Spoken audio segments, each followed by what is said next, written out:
මේ අධ්‍යාපනය මං හිතන්නේ අපි දැන් ඉදිරියට කතා කරනකොට ඔබට තේරෙයි ව්‍යුහාත්මක ප්‍රශ්න තියෙනවා මේක කඩාවැටෙන්න බොහොම තියෙන සම්භාවිතාවය වැඩි. මම නම් හිතන්නේ මේ වෙලාවේ කරගත්තේ නැත්නම් මේක ආයි කරන්න බෑ. ආයි ඉස්සරහට ගන්න බෑ කියලා මම හිතනවා. ඉතින් මේ මම හිතන්නේ මම නම් අවධානය කියන්නේ ආණ්ඩුවට කියන්නේ මේක ඕගොල්ලන්ගේ දෙයක් නෙමෙයි මේක අපි හැමෝගෙම දෙයක්. ඕගොල්ලෝ බාරකාරයෝ මේක කරගෙන යන්න ඕන කියන එක. ඉතින් ඒ සඳහා අපේ යෝජනා හැටියට මම මේකෙත් ඔක්කොම සංකල්පය හැටියට දීලා තියෙනවා. මේක අපි කියන්නේ කැබිනට් එකෙන් කිව්ව 2027 වෙනකන් කල් දානවා කියලා. ඇත්තටම ඒක අතාර්ථික තීරණයක්. මොකද ඔය කියපු කාරණා තුන ජනාධිපතිතුමා කියපු කාරණා තුන මීට කලිනුත් තිබ්බා. මේ ඉදිරි මාස 11 ඇතුළත අපි මෙතන සාකච්ඡා කරයි මේ අදහස් ඉදිරිපත් කරයි. ඔය තුන හදන්න පුළුවන්ද? හරි ඔය තුන හදන්න පුළුවන්. ඉතින් ඒ නිසා ඒ අතාර්ථික තීරණයක් අරන් තියෙනවා. අපි එතනින් කොහොමද ඇත්තටම මෙතන විශේෂයෙන් මතක මෙතන ළමයි ටිකක් ඉන්නවා. හරි පළවෙනි වසරේ ඉන්න ළමයි ඉන්නවා, හයවෙනි වසරේ ඉන්න ළමයි ඉන්නවා, ඉදිරිය හතටෙන් ළමයි ඉන්නවා.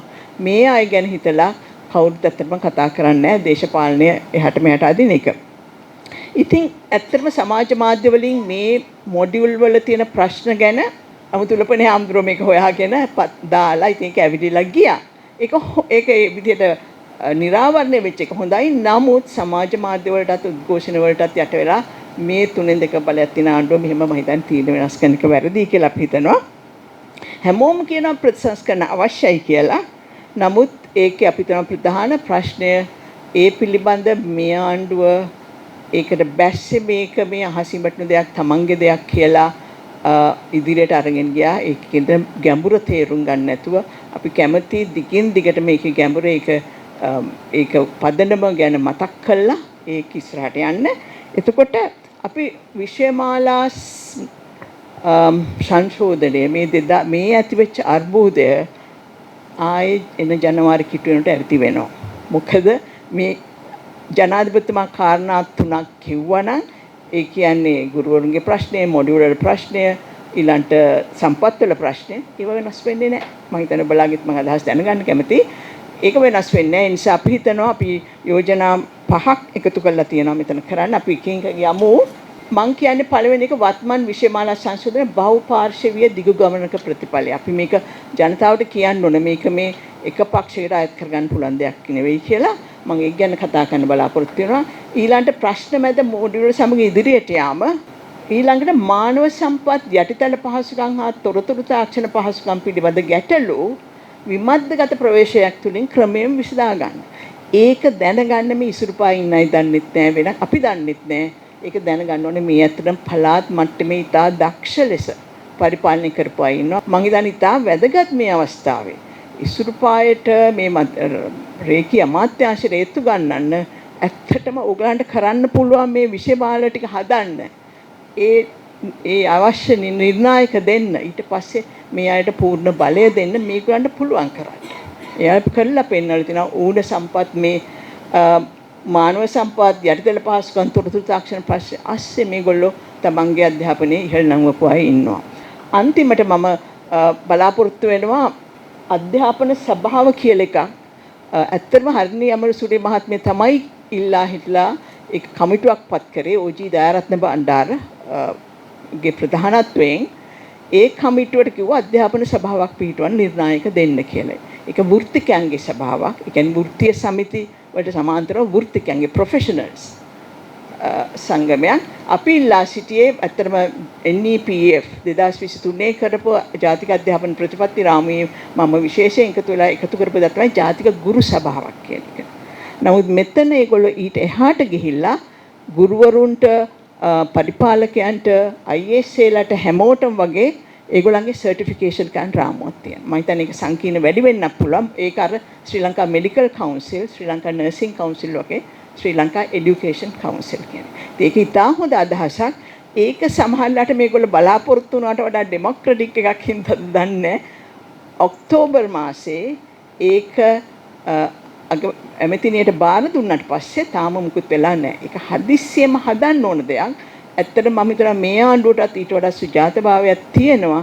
ඔය හැමෝටම යුනියන් වලටයි YouTubers-ලටයි පාරේ උද්ඝෝෂණ කරන අයට සවන් දෙන්නේ නැතුව මේ අයට කිව්වනම් මේ අයගේ අදහස් විමසලා වැඩ කරා නම් ඒක හොඳට ඒගොල්ලන්ට මිනිස්සුන්ට කියන්න තිබ්බා මේ YouTubers මේගොල්ලෝ මොනවා කිව්වත් මේ වෘත්තිකයන්ගේ අදහස මේ සභාවේ අදහස අපි ගරු කරනවා කියලා ඒක කරන්න තිබ්බා. ඉතින් මම හිතනවා ඇත්තට විපක්ෂයට ගන්න ලොකු දෙයක් පාර්ලිමේන්තුවට ගන්න ලොකු දෙයක් තමයි මේ කවුන්සිල් එක හදන එක පනතක් ගේන්න ඕන.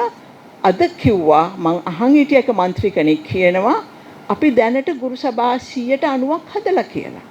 කොහොමද ගුරු සභා හදන්නේ? පනතක් නැහැ. ගුරු සභා හදන්නේ කොහොමද?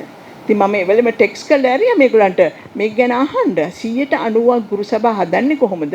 ඒකට පනතක් ඒක නිර්ණායක නැතුව. හරි. ඉතින් ඒ නිසා මම හිතනවා ඒක ඉතා වැදගත්. ඒක හැදුවොත් අපිට හුඟක් මේ අපිට මේ මොඩියුල් කොහොමද කරන්නේ? මේවා අරන් යනවද? මේවා සම්පූර්ණයෙන් පුච්චනවද? හරි. නැත්නම් මේවා හදාගෙන යනවද? මේ ඉතිරි මාස 11 තීරණය ගන්න ඕන. ඒ සඳහා මම හිතනවා ඒක ව්‍යුහාත්මකව ඉතා වැදගත් දෙයක්. හතරවෙනි එක නව විෂයමාලා සංවර්ධන ඒකකයක් වහාම හදන්න ඕන කියලාත් අපි ඒ උද්දේශනයක් ගන්න බලාපොරොත්තු වෙනවා. මොකද ඒක මම හිතන්නේ ඒක නිකන් අම්බ්‍රෙල්ලා එකක් වගේ හරි ඉන්න හොඳම අය තෝරගෙන වහාම එකක් හදන්න ඕන. මොයි ඉන්න අය අපිට පේනවා එතන එයාට කැපැසිටි එක නැහැ. නමුත් මම මේ ඇහුවාම අපේ මේ ප්‍රවීණ අපේ මේ පරිපාලකයා ඒගොල්ලෝ කියනවා ඉන්නවා සිස්ටම් එකේ. ඒගොල්ලෝ හැංගිලා ඉන්නේ. ඒක ඉතින් ඒ අය ගෙන්නලා හොඳ විෂයමාලා ඒකකයක් හදන්න ඕන. හැබැයි ඒක తాවකාලිකයි. අපිට ආයතන 4ක් තියෙනවා. ආයතන 4ක් තියෙනවා. අමාත්‍යාංශය, ජාතික අධ්‍යාපන ආයතනය, ග්‍රන්ථ ප්‍රකාශන දෙපාර්තමේන්තුව, ඊළඟ ජාතික අධ්‍යාපන කොමිසම වෙනම පැත්තකින් පවතිනවා. ඉතින් ඔය 4 අමාත්‍යාංශයේ ඉන්නවා මම දැන් ඇඩිෂනල් සෙක්‍රටරිලා ඉන්නවා 20 ගාණක් විතර ඒ මට්ටමේ. ඊළඟට ශාඛා තියෙනවා. ඒ එකක් යකට ශාඛා මම ගණන් ගත්තා 30 ගාණක් 40 ගාණක් තිබ්බා. හරි. ඉතින් මෙච්චරයි ඉඳලා ඇමතිනියට ප්‍රතිපත්ති ප්‍රකාශනය සංකල්ප පත්‍රිකාවක් හදන්න බැරුණාද? මෙච්චරයි ඉඳලා ඊළඟට ජාතික අධ්‍යාපන ආයතනයේ ඉන්නවා ඒ දෙපාර්තමේන්තු සෑහෙන ගාණක් තියෙනවා. ඊළඟට ග්‍රන්ථ ප්‍රකාශනයේ තියෙනවා. මට ඒකට කතා කරන තේරුමක් තියෙනවා. ඔබතුමා මේ කියන්නේ මේක හරිද නැද්ද කියලා. මේකට ග්‍රිඩ් ලොක් තත්වයක් තියෙන්නේ. ඒගොල්ලෝ දන්නේ නැහැ මම එහෙම මේගොල්ලන්ගේ කාර්ය සාධනය කියලා මාව ඕගොල්ලන්ගේ කාර්ය සාධනය දැම්මොත් මාව බිඳුවට වැටෙන්නේ කියලා ඒ මන් දන්න නිලධාරියක් කිව්වා. මොකද මගේ කාර්යභාරය මට හරියට පැහැදිලි නැහැ. තවත් කීප දෙනෙක් ඉන්නවා. ඉතින් ග්‍රිඩ් ලොක් එකක් තියෙන්නේ. මේක ඉදිරියට යන්න නම් මම හිතන්නේ මේ කරුණු දෙක නව විෂයමාලා සංවර්ධන ඒකයක් සහිත මධ්‍යම ආයතන වල ගැඹුරු ප්‍රතිව්‍යුහගතකරණයක් කරන්න ඕන. මම හිතන්නේ අපි ඇත්තටම NEPF එක 2023 රනිල් වික්‍රමසිංහ කැබිනට්ෙන් පටන් ගත්තා. මම ඒකට උදව් කරා පැත්තකින් ඉඳන් මම ඊට පස්සේ ඒක සම්පාදනයේ මොකද ඍජුවම සහභාගී වුණා. අපි එතන මේක ඇත්තටම හදලා ඇත්තටම වසන්ත පෙරේරා මහත්මිය තමයි සෙක්‍රටරි උනේ. එයා ලෑස්තිව හිටියා මේ ප්‍රතිව්‍යුහගතකරණය. අපි කිව්වේ ඇත්තටම මධ්‍යම රජයේ ප්‍රතිපත්ති සම්පාදනය හා විමර්ශනය තමයි ප්‍රධාන කටයුතු වෙනවා අමාත්‍යාංශය කියලා. ඒක කරගන්න බැහැ. නමුත් මේ ආණ්ඩුවට ඒක කරන්නේ මුකුත් හින්දා නෙවෙයි. ඒකට මං කියන්නේ ඉස්සරහට යන්න බෑ ওই ප්‍රතිව්‍යුහගතකරණය කරන්න නැතුව. හරි?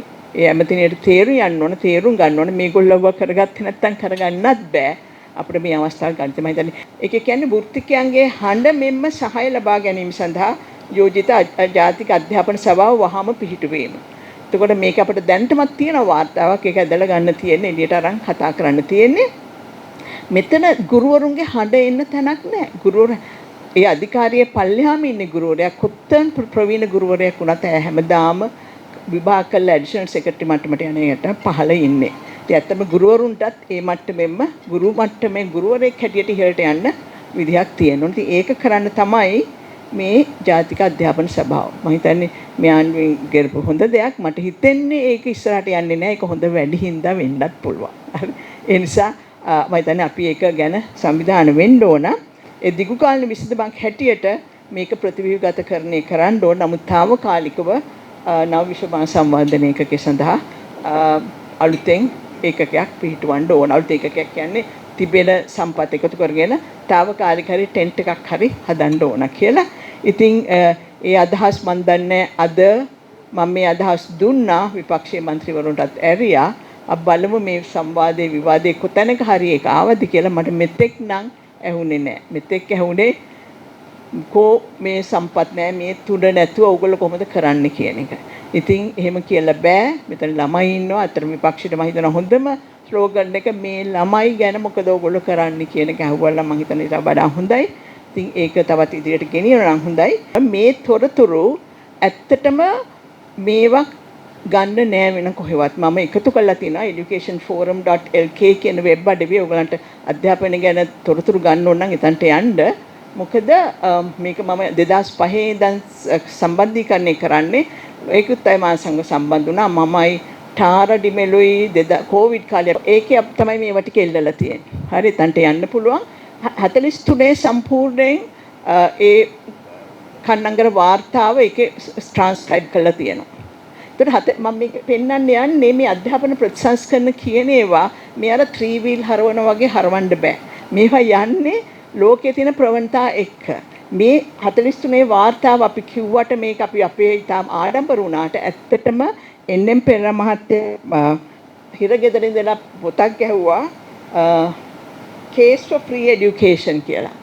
ඒකේ එයා කියනවා එයා මේ කියන්නේ ඔයා මේ ස්පෙන්ස් වාර්තාව නේද අනුකරණය කරේ කියලා. හරි. එයා කියනවා ඔයා මේ 105ක් තෝරලා ඒක නොමිලේ අධ්‍යාපනය දෙන අනිත් 95ට මොකද කියලා. දැන් අපි 110ක් තෝරලා පොඩියේ ඉඳන් විශ්වවිද්‍යාලයට නොමිලේ කියලා අධ්‍යාපනය දෙන අනිත් අය ගැන බලන්න. ඉතින් ඒ නමුත් ඒ කාල ලෝකෙ තිබ්බ ප්‍රවණතාවය ඊට පස්සේ මම 81 දවල පත්‍රිකාව මම දන්නේ මොකක්ද තින්දේ රනිල් වික්‍රමසිංහ මහත්තයාට බලපෑමක් ඉන්ෆ්ලුවෙන්ස් එකක් ආවේ 97 චන්ද්‍රිකා කුමාරතුංග මහත්මිය ඒ ජෙනරල් এডুকেෂන් ඒ කාර්ය සාධක බලකායෙන් ඒක පළ කරනකොට ලෝකයේ එක තිබ්බ සංකල්පයක් තමයි 21st century skills කියන්නේ.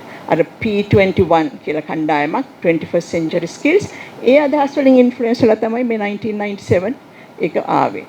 ඉතින් ඊළඟට ඔහොම ඇහිලා අපි දන්න 2020 reimagination education කියලා ගෝඨාභය මහත්මයාගේ කාලේ ආවා සංකල්ප පත්‍රිකාවක්. ඒකට පදනම් වුණේ Vistas of Prosperity කියන එතුමාගේ ප්‍රතිපත්ති ප්‍රකාශනය. ඒකේ මම අනිත් ඒවා දන්නේ නැහැ. නමුත් අධ්‍යාපනයේ දැක්ක ගමන් මම දැක්ක මේක කවුරු හරි දන්න කෙනෙක් ලියලා තියෙනවා. මම හිතන්නේ එතෙක් ප්‍රතිපත්ති ප්‍රකාශනයේ තිබ්බ හොඳම සංකල්ප. මම කියන්නේ මේ සංකල්ප දිගටම හැමෝම සද්භාවයෙන් මොන හරි ඒ කාලේ තියෙන ප්‍රවණතාවනුව ගෙනල්ලා තියෙන. මේක කිසි කෙනෙක්ට අයිති කරගන්න බෑ. මේ විශේෂයෙන් මේ විෂයමාලාව මොන වගේ වේද කොහොමද උගන්වන්නේ කියන එක. සංස්කෘතික කාරණා වුණාම මොනවද ළමයි ඉගෙන ගත්තේ කෙසේද ඉගෙන ගත්තේ කියන එක සාමාන්‍ය ගෝලීය ප්‍රවණතාවත් එක්ක රටේ ඒ ඉන්න විද්වතුන්ගේ තියෙන චින්තනය අනුව තමයි හැදිලා යන්නේ. 2020 ඒ සංකල්ප පත්‍රිකාව නෙවෙයි ඒ ප්‍රකාශනයේ ගෝඨාභය මහත්තයා ප්‍රකාශනයේ මිනිස්ට්‍රි එකෙන් ලිව්වා සංකල්ප පත්‍රිකාව. මොඩියුල ක්‍රමය ඒකේ තමයි කිව්වේ මේ මොඩියුල හඳුන්වා දීමෙන් පුළුවන් කියලා මීට වඩා අධ්‍යාපන ශිෂ්‍ය කේන්ද්‍රීය කරන්න ශිෂ්‍ය කේන්ද්‍රීය ක්‍රියාකාරකම් පාදක කරන්න. මෙතෙක් කල් අපි කතා කරාට හරියට කරන්නේ කොහොමද කියලා කිව්වේ නෑ. ඒක කියවුවා මේක ඇත්තම රීමැජින් සිහිනයක්ම තමයි. නමුත් ඒකේ හොඳට ලියලා තිබ්බ එක අපිට තර්ක කරන්න පුළුවන් විදිහේ සංකල්ප පත්‍රිකාවක් තියෙනවා. ඒක කොහෙවත් නෑ මේ වෙබ් අඩවියේ තියෙන්නේ.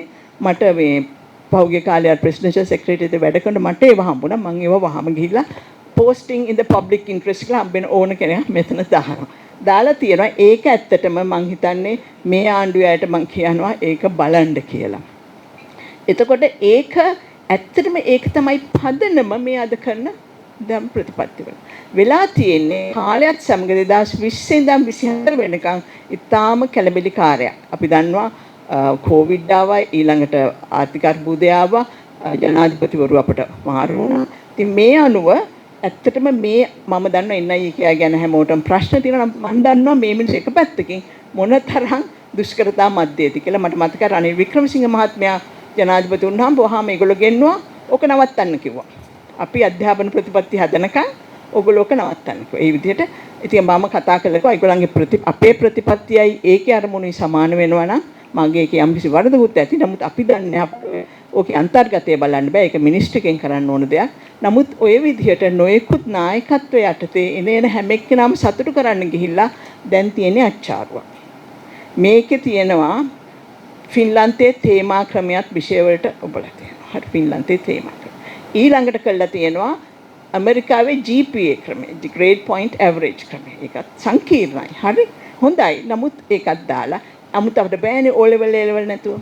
අපි දන්නවා O level A level නැති කළා වුණේ මොකද කියලා 70 77 කාලේ සිරිමාව බණ්ඩාරනායක රජයෙන් ඔයගොල්ලෝ දන්නවා ගෙනාවා NCGE. ඇත්තටම සමාජයේ වැඩක් කරන මිනිස්සු මම බැලුවොත් NCGE එකකින් ඇවිල්ලා කීප දෙනෙක්ම NCGE තමයි 75 76 77 තිබ්බ විභාගේ. ඒ විභාගයෙන් මධ්‍යම පන්තියෙන් සෑහෙන ප්‍රතිරෝධයක් ආවා. GC O level නැති වෙලා ඒකෙන්ද ඒක ජයජයවදන රජය ආපු ගමන් කරේ ඒක නැති කරන්න කියන පොරොන්දුවෙන් ආවේ. ඒක නැති කරා. හරි?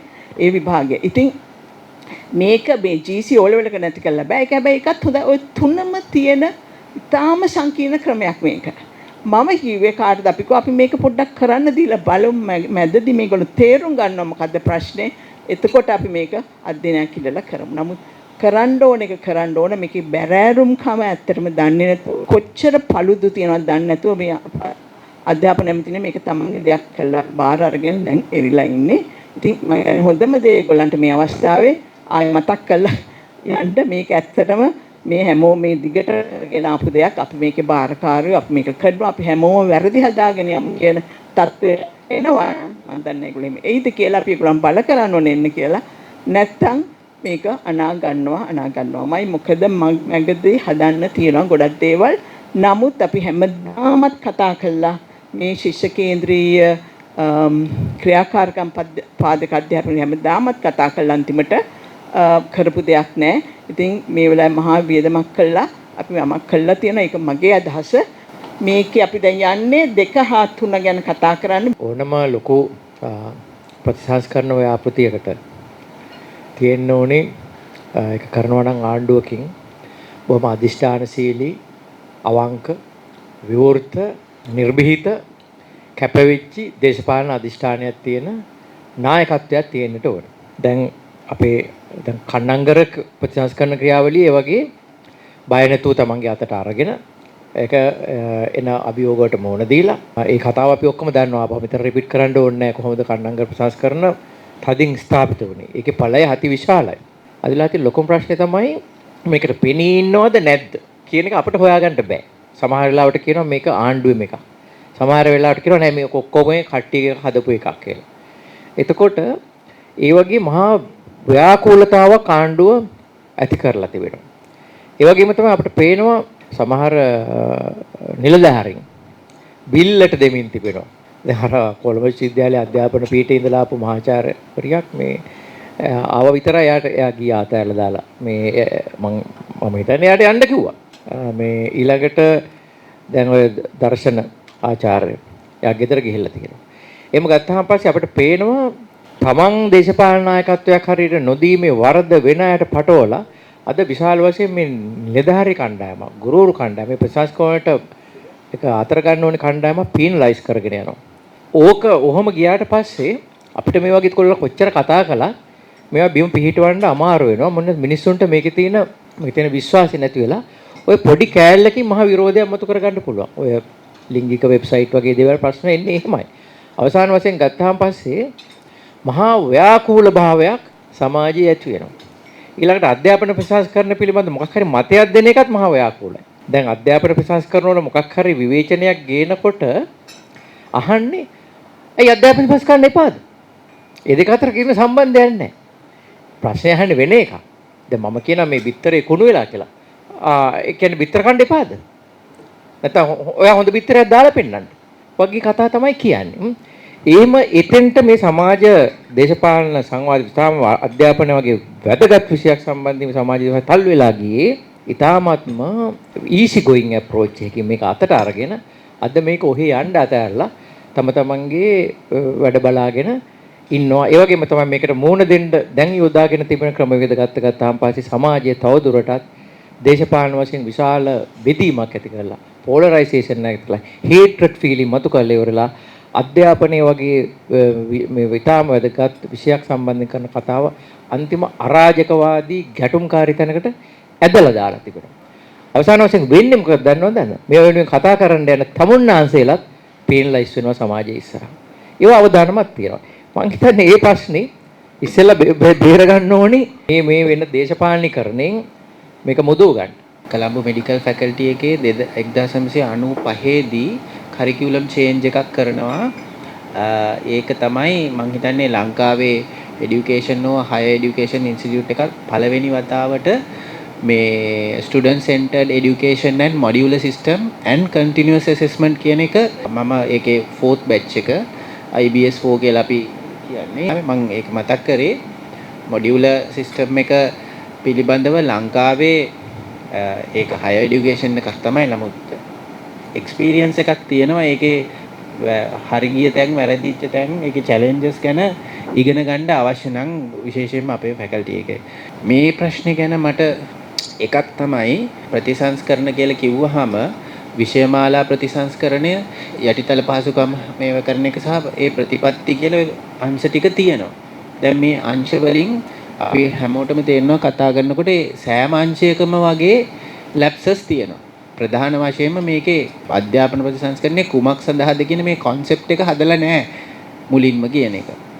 ඊළඟට දැන් මොඩියුලර් සිස්ටම් එකක් මුළු ලංකාව පුරාම ඒ කියන්නේ රාජකීය විද්‍යාලයේ ඉඳන් ඈත පිටිසර විද්‍යාලයක දක්වා ඒ සියලුම අයට සාමාන්‍යයෙන් අපිට ඇක්සෙප්ට් කරන්න පුළුවන් තරමක හෝ සමානාත්මතාවයක් එන විදිහට මොඩියුලර් සිස්ටම් එක ඉම්ප්ලිමන්ට් කරන්න අවම පහසුකම් ටික ලයිස්තුවක් හදලා තියනවාද මෙන්න මේ ටිකවත් පන්ති කාමරයක තියනවා කියලා දැන් අපි යන්න ඕන තැන අදුම ගානේ තීරණය කරගන්න මොකක්ද ඕනේ කළු ලෑල්ලද මේ මැගි බෝඩ් එකද PowerPoint present එකේ ලිස්ට් එකක් තියෙන්න එපා මෙන්න මේ item ටික ඕනි කියලා දැන් ආව බේස් ලයින් එක ඒක හදලා එහෙම කරලා තියෙන මොකද මොඩියුලර් සිස්ටම් මට තේරෙන විදිහට මොඩියුලර් සිස්ටම් එකක් ඉම්ප්ලිමන්ට් කරනකොට තියෙන එක ඉන්ඩිරෙක්ට්ලි එන නමුත් වඩාත්ම බරපතල ප්‍රශ්නයක් වෙන්නෙම මේක තුල මේ රටේ සමානාත්මතාවයේ අධ්‍යාපනයේ සමානාත්මතාවය රැකෙනවද කියලා කියන එක. මොකද ඒක වෙනස් ක්‍රමයක් එනකොට මොකද කොළඹ වෛද්‍ය පීඨයේ මොඩියුලර් සිස්ටම් එක කරනකොට ඒක ආවා. මොකද ඒකට ඇක්සස් විශේෂයෙන් ස්ටුඩන්ට් සෙන්ටර්ඩ් ලර්නින් කරනකොට ළමයින්ට තියෙන පහසුකම ඉන්ඩිවිජුවල් ඇක්සස් ටු මෙටීරියල් කියන එක ලොකු පාර්ට් එකක් වෙනවා එතකොට. ඒක නිසා ඒක හරිම වැදගත් දෙයක්. අනිත් එක දැන් ඔබතුමිය කියපු අනිත් එක කාරණා සම්පූර්ණ කරන ඒ කියන්නේ අධ්‍යාපන සභාව හදන එක ඊළඟට concept එක හදන එක මේ වගේ වේ ගොඩාක් අඩුපාඩු තිබිලා සහ ඒ කාරණා සැලකලා ගත්තහම මේවා එක සම්පූර්ණ කර ගනිමින්ද අපි ට්‍රාන්ස්ෆෝමේෂන් එක කරන්න ඕනේ සම්පූර්ණ කරලා ඉවර වෙලාද අපි ඉම්ප්ලිමන්ට් දැන් 29 වෙනිදා ඉඳන් ඉම්ප්ලිමන්ට් කරනවනේ ඉවර වෙලාද කරන්න ඕනේ එහෙම නැත්නම් ඉම්ප්ලිමන්ට් කරලා ඉවර වෙලා මගක් ගියාට පස්සේ ද ඒවා හදා ගන්න ඕනේ කියන එක විශේෂයෙන් දැන් concept paper එකක්වත් නැතුව පටන් ගන්නවා නමුත් මේ අනිත් ඒවා වුණත් ඒවා මේ වගේ එකකදී යන ගමන් කරගෙන යන්න පුළුවන්ද කරත්තේ යන ගමන් රෝදේ හයි කරගන්න පුළුවන්ද කියන ප්‍රශ්නේ මම අහන්නේ ඉතින් එතකොට ඒ කාරණා සම්බන්ධයෙන් මම හිතන්නේ තමයි කතා කරන්න ඕනේ පොඩි දේවල් වලට අමතරව. මේක අධ්‍යාපන ඇමතිතුමියගේ කියන එක හෝ එහෙම නැත්නම් ඊට කලින් මේක උපාලි සේදර විසින් හදපු එකේ රෙමිනන්ට් එකක් හරි ඒකේ දිගුවක් හරි කියලා කියනවා ඇරෙන්න මේකේ ටීම් එකකෝ නමට හරි මේ වැඩේ කරා කියලා කියන කණ්ඩායමකෝ මේක ලියපු කෙනා හරි අඩුම ගානේ මේකේ print out ගත්ත මිනිස්සයා හරි කියලා මේ කියපු ඒ මේක හදපු කවුරු හරි ඇතිනේ ඒ කවුරුත් මේ ඕනර්ෂිප් එක ගන්න නැහැනේ මේක CID එකට ගිහිල්ලානේ හොයන්න වෙන්නේ මොනවා හරි පිටුවක් වැරදුනාද කියන එක. එහෙම නැතුව මේක කරපු දැන් මෙතන ඉන්නවා ඔබතුමිය හඳුන්වා දීපු කණ්ඩායමක් මොකක් හරි එකට සම්බන්ධයි කියලා කියන්නේ. අතිර අල්ලගන්න කණ්ඩායමක් නැහැ හරිනි අමරසූරියයි උපාලි සේදර කෙනෙක්ගේ නමක් කියවෙනවා. ඒ අරින්න මේක මිස්ට්‍රි එකක්. ඉතින් එතනදී ඒකේ මම කියන්නේ කාටවත් ඇඟිල්ල දික් කරන්න ඕන හින්දා නෙමෙයි. නමුත් ඒක තිබුණා නම් අපිට මේක මීට වඩා ඩිරෙක්ට්ලි මේ කතා කරගන්න පුළුවන්. මොකද ඒගොල්ලෝ අඩුම ගානේ to and fro conversation එකක් එතන කොට නැගිනවනේ. ඒගොල්ලෝ කියයිනේ මේක දැම්මේ මේ හින්දායි මේක මෙහෙමයි කියලා. මොකද 95 කරිකියුලම් චේන්ජ් එක කරනකොට මෙඩිකල් ෆැකල්ටි එකේ මේ ප්‍රොෆෙසර් සරෝජ් ජයසිංහ සමග ඒ ටීම් එකක් හිටියා. ඒ ටීම් එක හැමදාම ඒකේ තියෙන ප්‍රශ්න සම්බන්ධයෙන් ඒගොල්ලන්ව තමයි අපි කොන්ෆ්‍රන්ට් කරන්නේ. ඒගොල්ලෝ තමයි ඒකට උත්තර දෙන්නේ. ඒගොල්ලෝ තමයි ඒකට සොලියුෂන්ස් උත් දෙන්නේ. එහෙම නැත්නම් බෙල්ලෙන් අල්ලගන්න යපු මිනිහෙක් හිටියා. දැන් මේකේ එහෙම කෙනෙක් නෑ. ඒකත් විශාල ප්‍රශ්නයක්. එඩියුකේෂන් රිෆෝම් එකක් කරනවා නම් අනිවාර්යයෙන්ම නැෂනල් එඩියුකේෂන් පොලිසි එක තේන්න ඕන. කරිකියුලම් රිෆෝම් එකක් කරනවා නම් නැෂනල් එඩියුකේෂන් පොලිසි එකේ යම් තැන් වෙනස් වෙලා තියෙන්න ඕන. ඔක්කොම නෙවෙයි. සමහර තැන් වෙනස් වෙලා තියෙන්න ඕන. සිලබස් රිෆෝම් එකක් කරනවා නම් එඩියුකේෂන් පොලිසි එක වෙනස් වෙන්න ඕනේ නැහැ. අපි සමහර විෂය කොටස් අයින් කරනවා හරි සමහර විෂය ඇතුළත් කරනවා හරි එච්චරයි. ඒක අපි බේස් ලයින් එකට තියාගන්නවා. දැන් අපි හිතන්න ඕනේ මේක මොන රිෆෝම් එකක්ද කියලා. ඒක තමයි පළවෙනි ප්‍රශ්නේ. දෙවෙනි එක අපි හිතමු කරිකියුලම් රිෆෝම් එකක් කරනවා කියලා. කරිකියුලම් රිෆෝම් එකක් කරනවා නම් ඒක පටන් ගන්න ඕන අවුරුද්ද කවද්ද කියන එක. එහෙමනම් ඒක පටන් ගන්න 26 කරන්න නම් 23 පටන් ගන්න. මම කියන්නේ කෙටිම කාලේ 23 ජාතික අධ්‍යාපන ප්‍රතිපත්තිය ජනාධිපතිතුමා අනුමත කරනවා. ඊට පස්සේ ඒක ඇමතිතුමාට දෙන්න ඕන. ඊට පස්සේ ඇමතිතුමා මේක ඒකේ තියෙන යම් යම් ඒ කොටස් ජාතික අධ්‍යාපන ආයතනයට යන්නේ මොනවද? පබ්ලිකේෂන් නෝට් යන්නේ මොනවද? පළාත්වල තියෙන්න ඕන මොනවද? මේ විදිහට එයා ඒක ඩිස්ට්‍රිබියුට් කරන්න ඕන. ලොකු මේ ප්‍රසන්ටේෂන් එකක් කරලා මේ විස්තර කරලා දෙන්න ඕන. එතකොට ඒ ආයතන දන්න තමන් කළ යුත්තේ මොකක්ද කියලා. දැන් අපි යමු දැන් මේ තියෙන ප්‍රශ්න කියන්නේ විෂයමාලා ප්‍රතිසංස්කරණය තමයි දැන් අපි මේ මුණ දීලා තියෙන ප්‍රශ්න. විෂයමාලා ප්‍රතිසංස්කරණය එනකොට දැන් ඔන්න නැෂනල් এডুকেෂන් කමිෂන් එකේ වාර්තා ගම්බෙලා ඒක ජනාධිපතිතුමා ගාවට ඇවිල්ලා ජනාධිපතිතුමා ඇමතිතුමාට දීලා දැන් ඔන්න ඇමතිතුමා ලේකම්තුමා හරහා මේක ජාතික අධ්‍යාපන ආයතනයට යවනවා. යවුවහම එයා ජාතික අධ්‍යාපන ආයතනයේ ඉස්සල්ලාම කරන්න ඕන දේ තමයි කෝ කරිකියුලම් එක හදන්න ඕන. ඒ කියන්නේ හර විෂයමාලා හදන්න මේ এডুকেෂන් රිෆෝම් එකේ මේ කරන යෝජනා සාර්ථක කරගන්න නිසා මොන විෂයන්ද තියෙන්න ඕන. මොන විෂයන්ද අයින් වෙන්න ඕන. ඒක නැෂනල් এডুকেෂන් ගෝල්ස් එක තමයි හැදෙන්න ඕනේ. එහෙම නැතු මට හිතුණා මම ඉතිහාසය අයින් කරනවා නැත්නම් බුද්ධ ආගම ඕනේ නැහැ. එහෙම එකක් කරන්න බෑ. ඊට පස්සේ ඒකේ අපි හදන්න ඕනේ එක පැත්තකට විෂයන් ටික හැදෙන්න ඕන. අනිත් පැත්තට හැදෙන්න ඕන අවුරුදු. ඒ කියන්නේ ප්‍රයිමරි නම් 1 2 3 4 5. ඒතකොට ඒ විෂය කොයි විදිහටද රිප්‍රසන්ට් වෙන්නේ. සමහර ඒවා මැදදින් නැති වෙන්නත් පුළුවන්. ඊට පස්සේ ආයෙමත් 6 ඉඳලා 10 හරි මොකක් හරි තැන දක්වා අර විදිහේම සැලැස්මක් හැදෙන්න ඕන. එක පැත්තක තියෙන්න ඕන වර්ෂ අනිත් පැත්තේ තියෙන්න ඕන විෂයන්.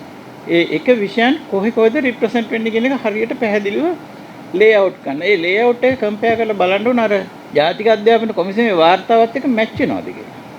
මැච් වෙන්න ඕන. ඒක ජාතික අධ්‍යාපන ආයතනයට බෑ Tamanට හිතෙන දේවල් කරන්න. අරකට කියන්න ඕන. ඒක තමයි ජනාධිපතිතුමා විසින් අනුමත කරලා දීලා තියෙන අපේ රටේ අනාගත පුරවැසියා මෙහෙම වෙන්න ඕන කියලා තමයි මේ ජාතික අධ්‍යාපන කොමිසම කියන්නේ. ඒතකොට ඒකට එයා එහෙම වෙන්න කොහොමද උගන්වන්නේ කියන එක තමයි මේ අර විෂයමාලාවේ බලාපොරොත්තු වෙන්නේ. ඒක හදන්න ඕන මේ 26 ක්‍රියාත්මක කරන්න නම් එහෙනම් මේක හැදෙන්න කවද 23. ඊට පස්සේ ඒ විෂයන් ජාතික අධ්‍යාපන ආයතන එක දෙපාර්තමේන්තුවට බාර දෙන්න ඕන දැන්. දැන් මම විද්‍යා විෂය සම්බන්ධයෙන් වැඩ කරපු සම්මම දානවා. ඒතකොට විද්‍යාංශයට කියනවා දැන් ඔයාලා සිලබස් එක හදන්න කියලා. අපිට එක සැරේ සිලබස් එකක් හදන්න බෑ. අපි කරන්න ඕන විෂය නිර්දේශ මොකද්ද අපි පාවිච්චි කරන ආකෘතිය. දැන් අපි දැනට තියෙන එකේ පාවිච්චි කරන්නේ ස්පයිරල් කියන්නේ සර්පිලාකාර ක්‍රමයකට 6 7 8 9 දක්වා යන. ඊට පස්සේ වර්ටිකල් කියන්නේ තිරස් ක්‍රමයට 10 සහ 11. මේක තමයි දැන් තියෙන විෂය නිර්දේශ ආකෘතිය. ඒතර මේ ඒක හදන්න ඕන. ඒක තමයි වැදගත් දෙයක්. දැන් ඔන්න පාර්ලිමේන්තුවේ කවුරු හරි කතා කරනවා නම් මෙහෙල යහන කෝ දෙන්න හර විෂයමාලා හදපු මේ ස්ට්‍රක්චර් එක දෙන්න. ඊළඟට ඊළඟට උන කෝ දෙන්න අපිට මේ ඔය කියන ග්‍රිඩ් එක. අපි කියන්නේ ග්‍රිඩ් එක කියලා. ග්‍රිඩ්ස් ටික දෙන්න අපිට.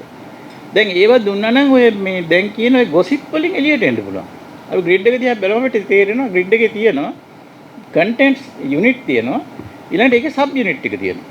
එච්චරයි ග්‍රිඩ් එක තියෙන්නේ. හැබැයි ඒතකොට අපි දන්නවා මේක තමයි මේ පන්තියේ උගන්වන්නේ මේ අවුරුද්දේ මේ විෂය මේවා තමයි උගන්වන්නේ කියලා අපිට දැනගත්තා. ඊට පස්සේ ජාතික අධ්‍යාපන ආයතනයේ වගකීම තමයි අර හම්බෙච්ච ග්‍රිඩ් එකේ දැන් අපි කියමු දැන් අපි 6න් පටන් ගන්නවා කියලා 6 එකයිනේ මේ සැරේ පටන් ගත්තේ. අතර එක වසරේ 6 වසරේ විෂය නිර්දේශ දෙක හදන්න. හදලා ඒකේ ලර්නින් අවුට්කම්ස් ලියන්න ඕන. මොනවද ඉගෙනුම්ඵල එක යුනිට් එකකින් අපි බලාපොරොත්තු වෙන ඉගෙනුම්ඵල මේවා කියලා ලියන්න ඕන. ලියලා ඒක සම්පූර්ණ කරයින් පස්සේ ඕක ඒ විෂය අධ්‍යක්ෂකවරු ආපහු ඇතුළේදී ආපහු සාකච්ඡා කරන්න ඕන. දැන් දර්ශන මහත්තයා ඉන්ටර්ඩික් වෙන්න හේතුව ඒක තමයි. එයා ගාවට තමයි මේක යන්නේ. එයාගේ වගකීම තමයි මේක මුලින් ඉඳලා හොඳට කියවලා. ওই දවස්වල මමයි සිඩ්නි හිටියේ. අපි දෙන්න දවස් දෙකක් තිස්සේ උදේ ඉඳලා රැ වෙනකම් මේ වගේ ස්ක්‍රීන් එකක් දාගෙන කියවලා බලලා තියෙන අකුරු හරි වැරද්දෙන් ආපහු යවනවා මේ අකුරු වැරදි මේක හදලා එවන්න කියලා. ඒක ඊට පස්සේ යවනවා අධ්‍යක්ෂ ජෙනරාල්ට. අධ්‍යක්ෂ ජෙනරාල් මේක යවනවා ඇකඩමික් ඇෆෙයර්ස් බෝඩ් එකට. ඇකඩමික් ඇෆෙයර්ස් බෝඩ් එක එතන ඉන්න හැම විෂයෙම විශේෂඥ. ඒගොල්ලන්ගේ වගකීම තමයි අර දීපු විෂය නිර්දේශ නැවත කියවලා බලලා මේකේ අඩුපාඩු තියෙනවා නම් මේ අඩුපාඩු report කරන එක. එහෙම වුණොත් ආපහු ඒක යනවා අර විෂය අධ්‍යක්ෂ ගාවට. ඊට එකඩමික් ඒවා බෝඩ් එකේ කියනවා මේක හරි කියලා ඕක එවනවා අධ්‍යක්ෂ ජනරාල්. අධ්‍යක්ෂ ජනරාල් ඕක දාන්නට කවුන්සිල් එකට. කවුන්සිල් එකේ කවුද චෙයාර්මන්? ලේකම්. ලේකම් ඕක යවන්න ඕනේ විෂය අධ්‍යක්ෂකට. විෂය අධ්‍යක්ෂක අමාත්‍යංශ ඉන්නනේ එයා තමයි ලේකම්ගේ මේ විෂය සම්බන්ධ නියෝජිතයා. එයා මේක බලලා එයා නිර්දේශ ගන්න හොඳයි මේක ප්‍රශ්නයක් නෑ මේක කවුන්සිල් එකේ අප්‍රූව් කරලා කමක් නෑ. ඊට පස්සේ තමයි ලේකම් මේක එතනදී කියන්නේ කවුන්සිල් එකේදී අප්‍රූව් කරන්නේ. එතකොට ඒ ගමන් දැන් සිලබස් එක හදන ගමන් ජාතික අධ්‍යාපන ආයතනයේ ගුරුවත් පොත හදන්න ඕනේ. එතකොට 2023 පටන් ගන්න කේස් එක 2024 මැද හරිය වෙනකොට ගුරුවත් පොතයි සිලබස් එකයි දෙක හැදිලා අනුමත වෙලා මේක යන්න ඕන ප්‍රකාශන දෙපාර්තමේන්තුවට. ප්‍රකාශන දෙපාර්තමේන්තුවේ තමයි ස්පෙෂලායිසේෂන් එක තියෙන්නේ මේ පොත් ලියන්න. ඒගොල්ලෝ මේක හොඳට දන්නවා. පොතක් ලියන්න ආවම ඕක ඉස්සලා ලේඛක මණ්ඩලයක් තෝරලා ඒගොල්ලෝ මේක ලියනවා. ලිව්වන් පස්සේ එඩිට් පැනල් එකක් ඉන්නවා. මගේ නම ඇති ඒ පැනල් එකේ දැන් තියෙනවල. ඕක අඩු කරේ 3 සැරයක්වත් ලිව්වන් පස්සේ තමයි මේක එඩිටින් බෝඩ් එක අප්‍රූව් කරන්නේ. ඊට පස්සේ තමයි ඒක ප්‍රින්ටිං වලට යන්නේ. ප්‍රින්ට් කරලා මේක සැප්තැම්බර් විතර වෙනකොට ප්‍රින්ට් එක එනවා. ආවම ආපහු සැරයක් අර පැනල් එක ගිහිල්ලා මේ පොත් චෙක් කරලා බලනවා මේ එන පොත්. මේ වගේ අඩුපාඩු තියෙනවා. ඒ යම්කිසි ප්‍රසන්ටේජ් එකක් මට මතක නැහැ දැන් ඒ ගණන්. නමුත් ඒ පොත් සංඛ්‍යාවට අනුව ප්‍රසන්ටේජ් එක චෙක් කරනවා. හැබැයි එක පොතක හරි වැරද්දක් තිබ්බොත් සෙට් එක රිජෙක්ට් කරනවා. ඒතර ආයෙ හරි හදලා එවන්න ඕනේ. ඔක්තෝබර් විතර වෙනකොට මේ ක්‍රියාවලිය ඉවරයි. ඔක්තෝබර් මාසේ මේ පොත් බෙදන්න පටන් ගන්නවා. නොවැම්බර් මාසේ අග වෙනකොට පොත් හැම ඉස්කෝල එකටම ගිහින් නොවැම්බර් මාසේ අගදී මේ පොත් ළමයින්ට දෙනවා. ඒ කියන්නේ වාරය ඉවර වෙනකොට. ඒ අතරේ ජාතික අධ්‍යාපන ආයතන අර ගුරුවත් පොතයි විෂය නිර්දේශය අරන් ගුරුවරු පුහුණු කරලා ඒ ගුරුවරු කියන්නේ සම්පත් කණ්ඩායම් පුහුණු කළේ සම්පත් කණ්ඩායම් පළාත් වලට යනවා. ඒ පළාත් වලට ගිහින් ඒ ගුරුවරු අර ගුරුවරුන්ව ඔක්කොම මේ අලුත් සිලබස් එකට වැඩ කරන්නේ කොහොමද කියලා කියලා දෙනවා. ඊට පස්සේ තමයි දැන් 2025 ඉවරයි පොත් තියෙනවා ගුරුවරු ට්‍රේනින් වෙලා ගුරුවත් පොත් තියෙනවා සිලබස් තියෙනවා දැන් ඉස්කෝලේ මේක කරන්න පුළුවන්. දැන් තීරුම් ගන්න පුළුවන් කොහෙද දැන් වැරදුනේ කියලා. මේ ක්‍රියාවලිය සම්පූර්ණයෙන් සිද්ධ වෙනවත් එක්ක දැන් 2024 NI එකේ වැඩ ඉවර වුණානේ. NI එක පටන් ගන්න ඕනේ දැන් 2 වසරේ එකයි 7 වසරේ එකයි. දැන් මේ අවුරුද්ද වෙනකොට 2 වසරේ 7 වසරේ සිලබස් ඔක්කොම ලියලා ඉවර වෙන්න ඕනේ. 2026 පටන් ගන්නකොට 7 වසරේ පොත් print කරන්න පුළුවන් මට්ටමට ඇවිල්ලා තියෙනවා. දැන් තේරෙනවද මේකේ කොච්චර තැන්වල වැරදි තියෙනවද කොච්චර දෙනෙක් වැරදි කරලා තියෙනවද? මම එක උදාහරණයක් කියන්න. ඔය A level syllabus එක දානකොට අපි කිව්වා learning outcomes ටික හරියට තියෙන්න ඕන කියලා. අකිල විරාජකාරීන්ව සම්මානයෙන් තමයි එමෙති ලේකම් හිටියේ සුනිල් හිටියල. දැන් ලේකම්ට මේක එවුවන් පස්සේ මට එව්වා. මම එවුවන් පස්සේ මම ලිව්වා මිනිට් එක මේ විෂය නිර්දේශයේ ඉගෙනුම්ඵල පැහැදිලි නැති බැවින් ඔබගේ අනුමැතිය දීම නුසුදුසේ නිර්දේශ කරනවා කියලා. දැන් සුනිල් හෙට්ටිආරච්චි මහත්තයා මේක අසං ගන්න ඕන උනත් අසං කරන්න බෑ. ඇයි? මම නිර්දේශ කළා නැති නිසා. ඊට පස්සේ ඔන්න ඇමතිතුමයි ඔක්කොම කතා කරලා අර මහාචාර්යවරුත් ගෙනලා දැන් මගෙන් ඇහුවා දැන් ඔයා මොකද්ද කරන්න ඕනේ කියලා. ඊට පස්සේ මම ඉතින් එක යුනිට් එකේ පෙන්න කිව්වා learning outcomes මේකේ 15ක් එන්න ඕන මේකේ 10ක් එන්න ඕන. මෙහෙම නැත්නම් මේක යන්න බෑ කියලා. ඊට පස්සේ තමයි සිලබස් එක හැදුවෙන් පස්සේ තමයි අනුමත වෙන්නේ. එතකොට මේ එක කෙනෙකුටවත් මේකේ ඉන්න අයට කියන්න බෑ මේ අනේ අපි දන්නේ නැහැ කියලා. ලේකම්ට ගිහින් CID එකේ පැමිණිල්ලක් දාන්න බෑ මොකද ලේකම් තමයි අස්සම් කරලා තියෙන්නේ. එතකොට අධ්‍යක්ෂ ජෙනරාල්ට කියන්න බෑ මම මේක නිවැරදි කාර්යයක් කියලා. වැරද්දක් සිදු වුණා නම් මේ වැරද්ද දැන් මුළු අධ්‍යාපන සිස්ටම් එකම බේරෙන්නේ හරියට බැන්නට එයා මේක වැරදි කාර්යයක් නෙවෙයි. මොකද එයා කරන්නේ නිලධාරීන්ට කාර්යය බාර දුන්නාන් පස්සේ එයා ඒක රිප්‍රසන්ට් කරන එක කරන්නේ. එතනින් එහාට එයා ගිහින් බලන්නේ නැහැ නේ මොඩියුල් වල මොනවද තියෙන්නේ කියලා. පංචේ තියෙන්නේ. සේදර මහත්තයාත් ඒ වගේම නානායක්කාර මහත්තයාත් සුනිල් ජයන්ත නවරත්න මහත්මයාත් ඒ වගේම අපහු සේතුංග මහත්තයාත් මේ 4 දෙනාම මේකේ go through කළා. ඊට අමතරව පින්ලන් වල ඉන්න එක්ස්පර්ට්ලා අරගොල්ලෝ මේගොල්ලොත් ආවා කියලා කිව්වා. එතකොට ඔය කියන process එක කඩදාසි වල ඇති කියලා මට හිතෙන්නේ. හැබැයි ඒ වුණාට මේක මට හිතෙන්නේ මෙතන වෙච්ච පළවෙනිම ප්‍රශ්නේ තමයි මේ ආණ්ඩුවේ අය මේක තමන්ගේ වැඩක් විදිහට ගත්ත ගමන් ආණ්ඩුවට විරුද්ධ අය ඒකට ගහන්න ගත්තා. මේක මේ නැෂනලි ආපු process එකක් කියලා කිව්වනම් සහ නිලධාරීන්ට මේක කරගෙන යන්න දුන්නා නම් මේ ප්‍රශ්නේ මෙච්චර නරකට යන්නේ නැහැ. මම පාර්ලිමේන්තු එකේ සබ් කමිටි එකක චෙයා විදියට හිටියා අර ආංශික අධීක්ෂණ කාර්ක සභාවේ අධ්‍යාපන කෑල්ල කරනකොට ඒකට මේක ගෙනල්ලා පර්සන්ට් කරා 23 විතර. ඊටාම පැහැදිලිව ඒ ගමන අපි කන්සල්ටන්ට්ලා දෙන්නෙක් විදියට ડોક્ટર වේහැල්ලවයි ප්‍රොෆෙසර් අර්ජුන පරාක්‍රමවයි දෙන්නවත් කන්සල්ට් කරා. ඔබතුමියත් ඒකට ආවා ප්‍රසන්ටේෂන් එකකට. ඒතකොට එතනදිත් මේවා තිබ්බා. මේ ඔක්කොම තිබ්බා. ඒ නිසා මට හිතෙන්නේ මේ ප්‍රශ්නේ අවුල්ුනේ මේක අනවශ්‍ය පොලිටිසයිසේෂන් එකකට තල්ලු කළා. ඒක කළේ ආණ්ඩුව පැත්තෙන්. ඒකට විපක්ෂෙත් මැදිහත් වුණා. ඒ නිසා දැන් සම්පූර්ණම ප්‍රශ්නේ අවුල් වෙලා තියෙන්නේ ඔබතුමාලා වගේ මේක දන්න අය මේ පැන්ඩෝරාස් බොක්ස් එක ලෙහෙලා ක්‍රමානුකූලව මේ සංශෝධන නැත්තම් මේ ප්‍රතිසංස්කරණම ගිය හැකිද කියලා කියන්න වෙනවා. එක. දෙවෙනි එක හැබැයි දැන් තව ප්‍රශ්නයක් ඇවිල්ලා තියෙනවා. එදා මහාචාර්ය අනුර උතුමන්ගේ මැතිතුමා වගේ අය මම දැක්ක ටෙලිවිෂන් එකට ඇවිල්ලා කියනවා දැන් මේ අධ්‍යාපන ක්‍රමයේ තියෙන ප්‍රශ්නය පිළිබඳවත් දැන් ආයි ගැටලුවක් තියෙනවා. මේක ප්‍රතිසංස්කරණය කළ යුත්තේ මොනවද? කළ යුතුද නැද්ද? ඇත්තටම අධ්‍යාපනයේ ප්‍රශ්නයක් තියෙනවද කියන එක පවා දැන් ආයි මතු කරලා තියෙනවා. එතකොට දැන් උත්තරේ හදනවට අමතරව ප්‍රශ්නේ ඩිෆයින් කරගන්නත් ආපහු අපිට සිද්ධ වෙනවා මේ යන විදිහට මට හිතෙන්නේ. එහෙම හේකුත් දැන් ඇවිල්ලා තියෙනවා. දැන් මම දැක්ක එහෙම සාකච්ඡාවකුත් තියෙනවා. දැන් ඇත්තටම තව දුරටත් අපි ඒ ඩිරෙක්ටිව්ස් පිළිගන්නවා. කමිෂන් එකේ නිර්දේශ දැන් ටිකක් පරණයි. දැන් එතකොට ඒක අපි තව දුරටත් පිළිගන්නවද නැත්නම් නැවත අලුත් එකක් එතනින් බලාපොරොත්තු වෙනවද කියන එකත් ප්‍රශ්නයක් විදියට තියෙනවා. මොකද ඒකට උත්තරයක් විදියට නෙමේ කරිකියුලම් ඩෙවලොප්මන්ට් එකේ එන්නේ. එතකොට ඒක අර ප්‍රශ්නේ පරණ නම් උත්තරෙත් පරණ වෙන්න ඉඩ තියෙනවා. තව අවුරුදු 3කින් පස්සේ අලුත් එකක් එන්න තියෙනවා. ඒ නිසා ඒකත් ප්‍රශ්න. ඒ පොතේ ඒක ඇත්තටම අපේ පෙරදෙනි ප්‍රොෆෙසර් කෙනෙක් තමයි එතන හිටියේ.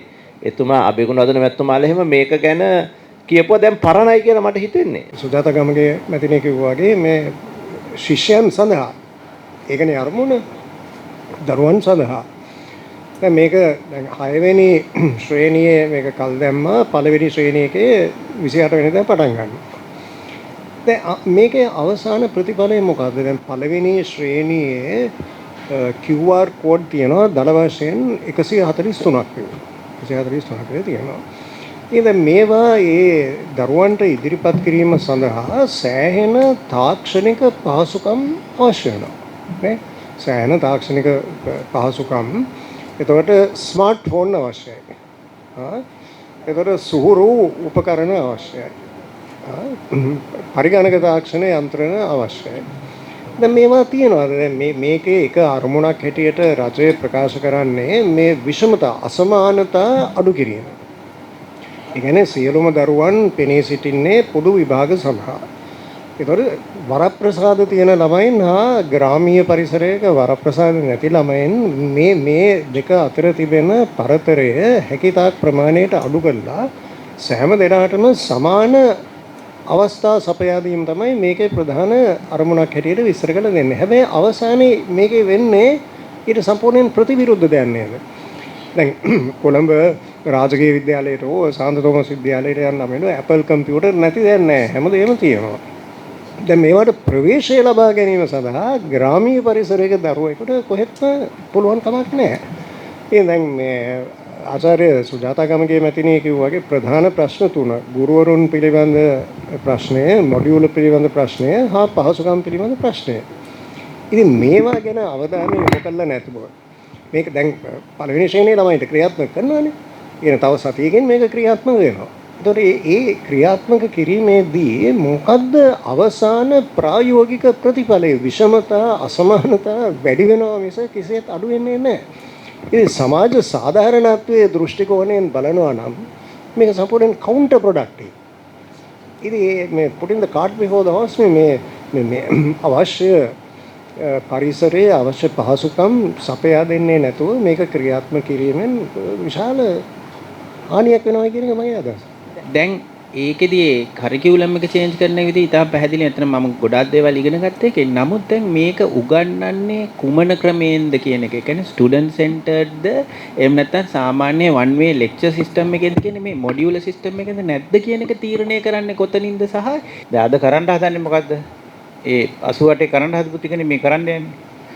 දැන් මේ සැරේත් මේක බැරිලාත් මේ සාමාන්‍ය මිනිස්සු අතර පේමන්ට් එකට ගියොත් ආයමත් මේක ලංකාව කියන්නේ හරි වල්නරබල් තැනක්. දැන් ලෝකෙ ඔක්කොම රිසර්ච් කරලා තියෙන කොයි වෙලේ හරි ලංකාවපත් වෙනවා කියලා. ඒක වෙන්න දෙන්න එපා කියලා මම කියන්නේ. ඔබතුමාලා කරුණා කරලා පුළුවන් නම් මේක පාර්ලිමේන්තුවේ කවුරු හරි කෙනෙක් ලව්වා මේ ප්‍රශ්නේ අසලා මේව සභාගත කරවා ගන්න. මේ මම කියපු මේ process එක සභාගත කරන්න කියන්නේ. එතකොට මේක අර පේව්මන්ට් එකේ කතා කරන එක නැවතිලා මේක බුද්ධිමත් මිනිස්සු අතරට ගේන්න පුළුවන්. එහෙම ගෙනාවොත් මේ ඩයලොග් එක සම්පූර්ණ වෙන පාරකට ගෙනිච්ච හැකි අපිට. මෙන්න මේක තමයි මම මේ වෙලාව ඉල්ලන්නේ පුළුවන් නම් වැඳලා හරි ඉල්ලන්නේ පාර්ලිමේන්තුවේ ওই නිකන් වල්පල් කතා කරන වෙලාව කවුරු හරි മന്ത്രി කෙනෙකුට කියන්න මේ ටික සභාගත කරන්න කියලා. ප්‍රශ්නේ 180ක් ඉවරයි. හැබැයි එතන අපිට ඇත්තට මේක නාභිගත කරන්න පුළුවන් ප්‍රශ්න දෙකකට එකක් ඉතිහාසයේ අයින් කරේ ඇයි කියන එකට හේතුව ඔබ කියපු ක්‍රියාවලිය තියෙන්න ඕන. ඊළඟට ආගම සහ වැලියුස් කියනවා එකට උගන්වන එක ඒකත් ඒ ක්‍රියාවලිය කොහේද තියෙනවා මොඩියුල් වලට කරන්නේ කොහොමද කියන එක අද 2020 සංකල්ප පත්‍රිකාවේ තියෙනවා. ඒක ඇත්තටම ඊට ඉහළින් ඔය කියපු මම එඩියුකේෂනල් කරිකියුලර් රිෆෝම්ස් වලට ඉහළින් තියෙන එක වැදගත් තීරණයක්. ඒක ඇත්තටම ඒ වෙලාවේ සුසිල් ප්‍රේමචන්ද්‍ර ඇමතුමයි සේදර මහත්තයා ටීවී එකෙත් ගිහිල්ලා කතා කරා. හරියට ඒක සමාජගත කරන්න හැදුවා. නමුත් ඒ වෙලාවේ කවුරුත් එන්ගේජ් වුණේ නැහැ. මොඩියුල් අදහස එහෙමම ගියා. ඊටාම සබුද්ධිකව එන මම මේ පද්ධතිය පිළිබඳව හැම වෙලෙම බොහොම අවදියෙන් හිටියේ. මොකද්ද වෙන්නේ මොනවද කෙරෙන්නේ කියන දේ ෆස්ට් අපොයින්ට්මන්ට් එකේ ඉඳන්ම මම දැනගෙන අවබෝධයෙන් වැඩ කරේ. පළවෙනි මම කතා කරන්න කැමති මේ ඉංග්‍රීසි කියන විෂය පිළිබඳව. කවුරු මොනවා කිව්වත් මේ ඉංග්‍රීසි විෂය රටේ අසාර්ථක වෙලා තියෙනවා.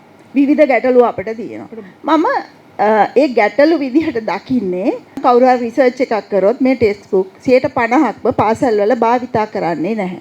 ගුරුවරු තම තමන්ට හැකි විදිහට දරුවන්ගේ ඉන්ට්‍රස්ට් එක රැකගනිමින් විවිධ දේවල් කරමින් හැබැයි ඉංග්‍රීසි උගන්වනවා. මේක තමයි යථාර්ථය. ඒ නිසා මම හැමදාම හිතුවා මේ දරුවන්ගේ කැමැත්ත ඇතුව මේක කොහොමද කරගන්න පුළුවන් කියලා. මම හිතනවා මම සාර්ථකවම ඒකට මුහුණ දුන්නේ ගුණසිංහ විද්‍යාලයේ ඉන්නකොට පිටකොටුවේ. දරුවෝ ඉතා හොඳින් මගේ ඒ පොත භාවිතා නොකර ක්‍රමය සාර්ථක වුණා. නිසා මම මේ මොඩියුල ක්‍රමයට කැමතියි. ඒ කැමති මේ දැන් ඉන්න මේ වර්තමාන පරම්පරාව මේ අපි වගේ නෙමෙයි මේගොල්ලෝ හරි වෙනස්. මේගොල්ලෝ කැමති කෙටි දේවල් වලට. මේගොල්ලෝ නිකන් අර ආකල්පයක් තියෙනවා මේ done and dusted කියලා මොනවා හරි. ඒ වගේ ආකල්ප ඉවර කරන්න ඕනේ මේක. ඒ නිසා මේ මොඩියුල් වල මේ 6 මේ ප්‍රශ්න සහගත මොඩියුල් එක පවා මම ඉතාම හොඳින් බැලුවා. මම අනික 1987 ඉඳන්ම 2024 වෙනකම්ම පන්ති කාමර ඉගැන්වීම් වල සියදිච්ච විදුහල්පති වුණත් මම ඉගැන්වීමේ කටයුතු කරා. අදටත් ඉගැන්වීමේ කටයුතු කරනවා ප්‍රයිවට් ටියුෂන් එකේ. එතකොට මම දැක්ක දෙයක් තමයි මේකේ අලුත් සංකල්ප කීපයක් අත්හදා බලන්න උත්සාහ කරලා තියෙනවා. එකක් තමයි මේ ඉගෙන ගන්න එක දැනට සිද්ධ වෙන්නේ ගුරුවරුන්ගේ සහ දෙමාපියන්ගේ දැඩි බල කිරීම මත. අපි තමයි මේ තල්ලු කරන්නේ. ඒකම මම මේ සුභාග දරුවෝ ගැන නෙවෙයි කතා කරන්නේ. සාමාන්‍ය දක්ෂතා තියෙන අය ගුරුවරුන් විසින් තල්ලු කිරීමක් තමයි කරන්නේ. මං හිතන්නේ වැඩිම මහන්සියක් වෙන්නේ ඒ දරුවන් ටික පාස් මට්ටමට ගේන එක වගේ දෙයක් තමයි මේ පද්ධතියේ තියෙන්නේ. ඒ නිසා මේ මොඩියුල ක්‍රමයේ තියෙනවා සියුම්ව මේ වගවීම මේ තමන්ට අධ්‍යාපනයේට වගවීම පිළිබඳව යම් හිතාමතා නැඹුරුවීමක් කරලා තියෙනවා.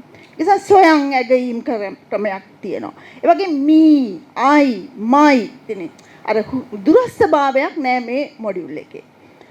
ඒකම මේ ප්‍රොජෙක්ට් බේස්ඩ් ලර්නින් ඇක්ටිවිටීස් අර ඩිඩක්ටිව් විදිහට නෙමෙයි ඉන්ඩක්ටිව් විදිහට තමයි කියන්නේ.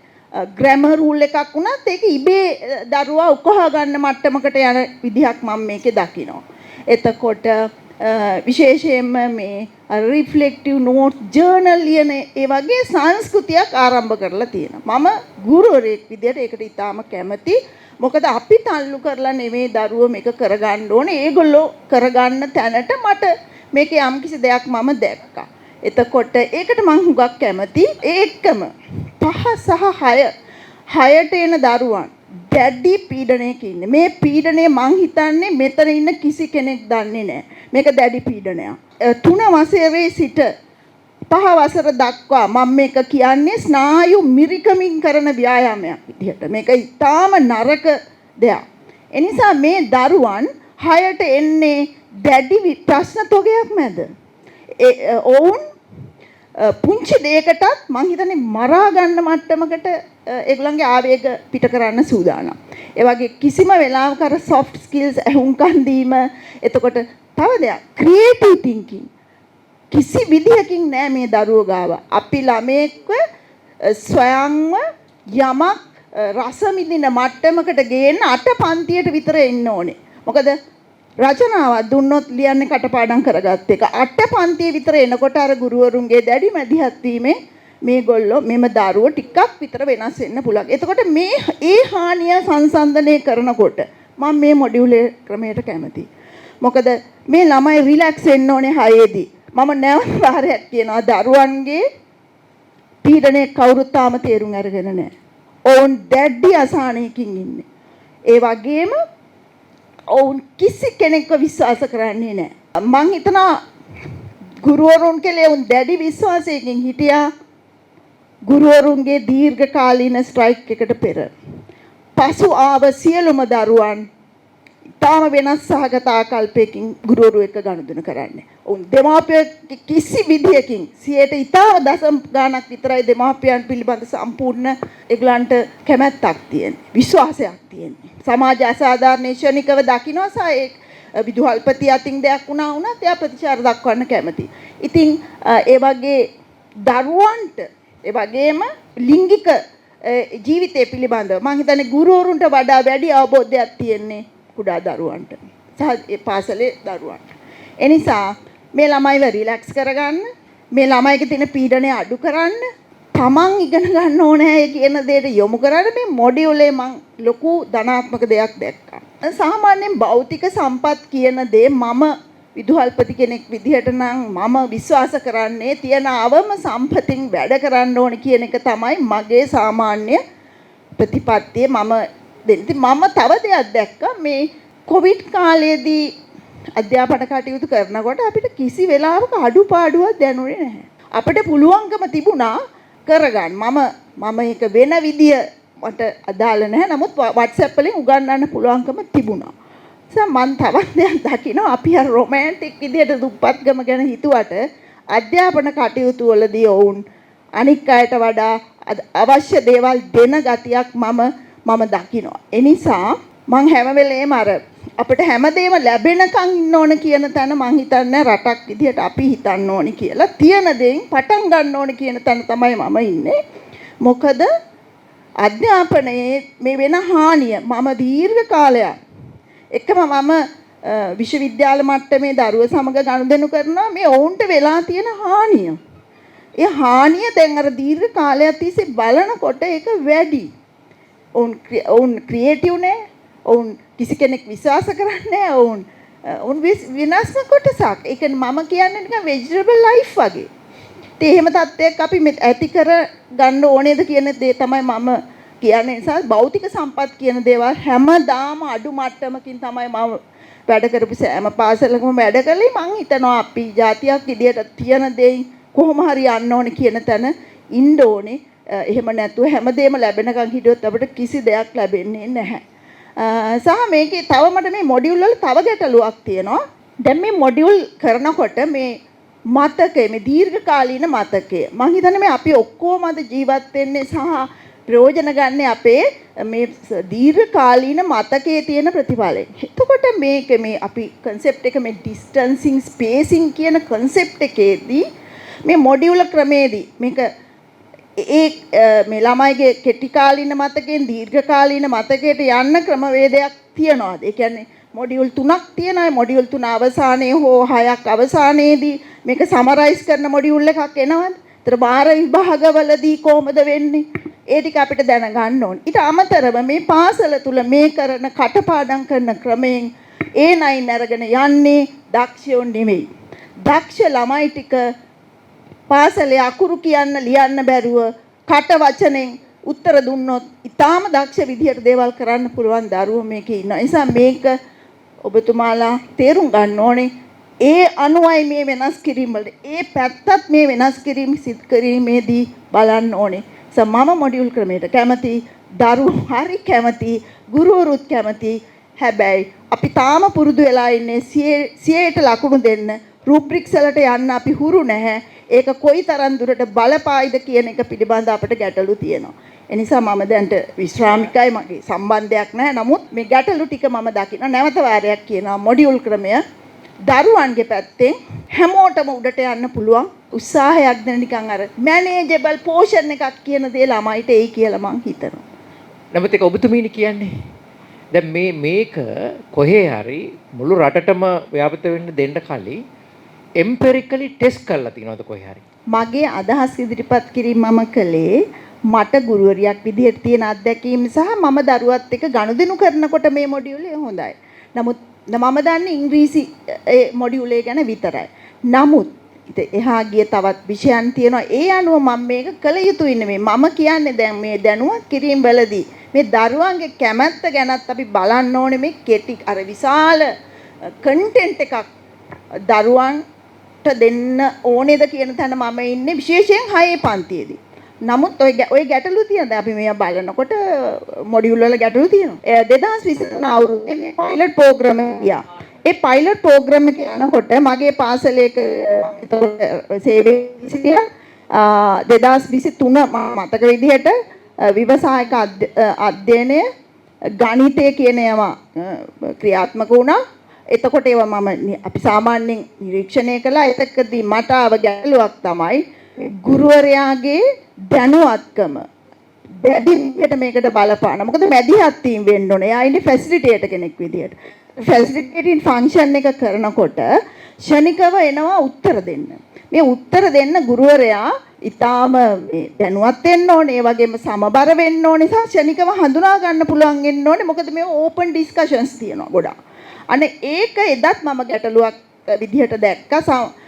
එක ගැටලුවක් ඇත්තටම. ඉතින් අන්නේ ගුරුවරයාගේ එතකොට සන්නද්ධභාවය පිළිබඳ ගැටලු තියෙනවා. ඒ වෙලාවේදී ගණිතය වගේ විෂයන් වලට නෙවෙයි මේ ගැටලුව එන්නේ. විශේෂයෙන්ම අර අනික් විෂයන් විශේෂයෙන්ම ව්‍යවසායික අධ්‍යයනය රස විඳින වගේ ඒවලදී ගුරු මැදිහත් වීම අවශ්‍යයි. මොකද එයාගේ කාර්යබල මේක ස්ටුඩන්ට් සෙන්ටර්ඩ් ඇක්ටිවිටි බේස්ඩ්.